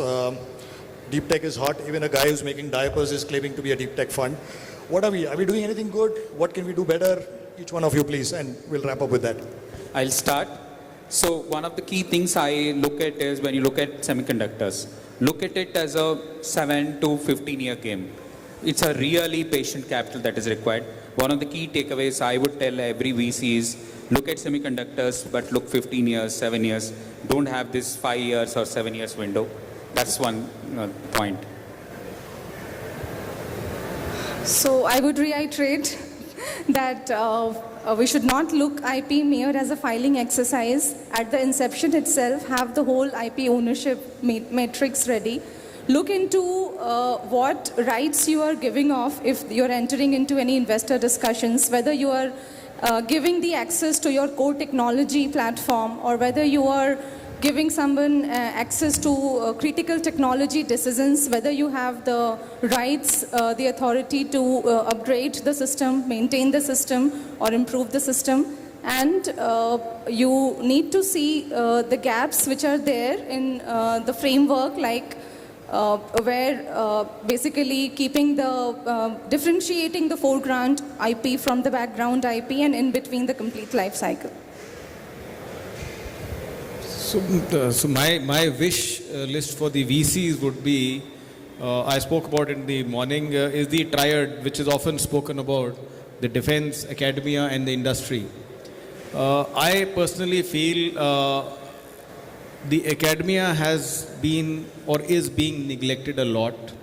We are looking at academia for doing product development rather than technology development. While the startups do have some kind of funding, the academia is totally dependent on government funding or internal funding. So if the private industry also takes on funding of the academia research, because all the best technology in the US has come out of their labs, their government labs. And they've been funded, or they've even gone on a GoCo model where the labs have been, converted. So that is where the brains are, and we need to fund those brains. And our startups are the tools who are using the brains of the researchers and the professors to use the tools and get to the product. So my wish list is that the VCs should go into that domain also. Absolutely. Sir, any points? A point for all the startups, especially those who are still in the conceptualization phase of their products, please speak to the end users first. Understand his or her pain points and understand, and then do not try to, fit whatever product that you thought of into the end user's hand and say that they are not accepting my product, or my product is not being probably, appreciated the way it should be. First understand the end user's requirement as to what his or her requirement is, and then design your product. And on a lighter note, I will share one experience. There's one PSU we had, I was in artillery and we have some communication equipment. There was an exchange, and that exchange was supposed to be the new generation. It had a weight of about 68 kgs, and in the characteristics it was written it's light and portable. Something weighing 68 kgs. So, don't end up with these kinds of situations, please. Speak to the end user and find out what they want, and then tweak your product accordingly. So that is just one point. Farhan, anything quickly? I've dealt with VCs for a long time. I was a co-founder of TIE. We ran the TIE ISB for a while, first with Srini, then with JA, etc., etc. So I've seen this for a while, and now I have something to say, which is this: let go of the lending partners. It's a simple concept that if you create value for the society will respect you and will feed stuff back to you, right? So when Google launched the search engine, they did not have a revenue model in place, right? When SpaceX said that, I want to go to Mars, he did not have a revenue model in place. So it's a passion of a vision which you need to, see through. That, I think, is the real job of a venture capitalist, and that will happen only when you're not chasing the hurdles, you're not changing the paybacks, you're not changing all that stuff. So I think it's time for people to privately invest in these, and when that investment happens, what happens is your ticket size becomes small. Your ticket size becomes small, startups fail quickly, you move on to the next thing, etc., etc. So I think our whole way of funding has to change, has to re-engineer itself, where you're not looking for a specific, returns back on your investment, but creating a social value in the society. I think that's an important thing that we are missing in the entire ecosystem of ours. Great, thank you. I'd like to leave everybody on a positive note. We all know what's not working, and these are hard fundamental problems. You can't get a beast like the government move on a dime. It takes time, but we're all headed in the right direction. I just got off 2 conversations. These were inbound calls, even though I know those guys. Multi-billion-dollar trading firm in the US. They wanted to speak to my semiconductor portfolio company. They wanted to speak to my space company. There is money. On a lighter note, there's a joke in our fraternity. जो कुछ भी नहीं कर पाया वो founder बनता है, और जो फाउंडर भी नहीं बन पाया वो इन्वेस्टर बनता है. तो प्लीज़ ऐसे फाउंडरों से दूर रहिए और ऐसे इन्वेस्टरों से ज़्यादा दूर रहिए. I had a great time. I hope all of you had a good time. T-Works, thanks for having us.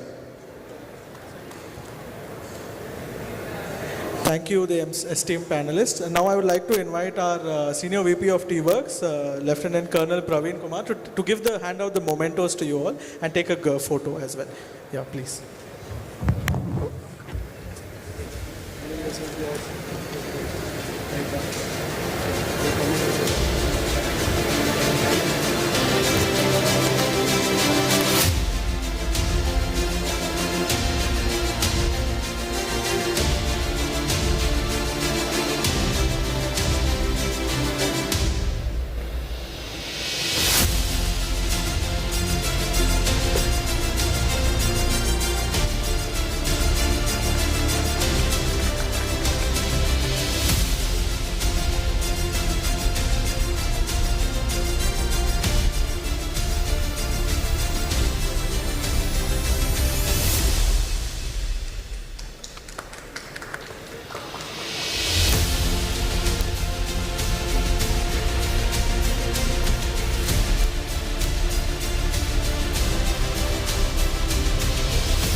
We will now request a group photo.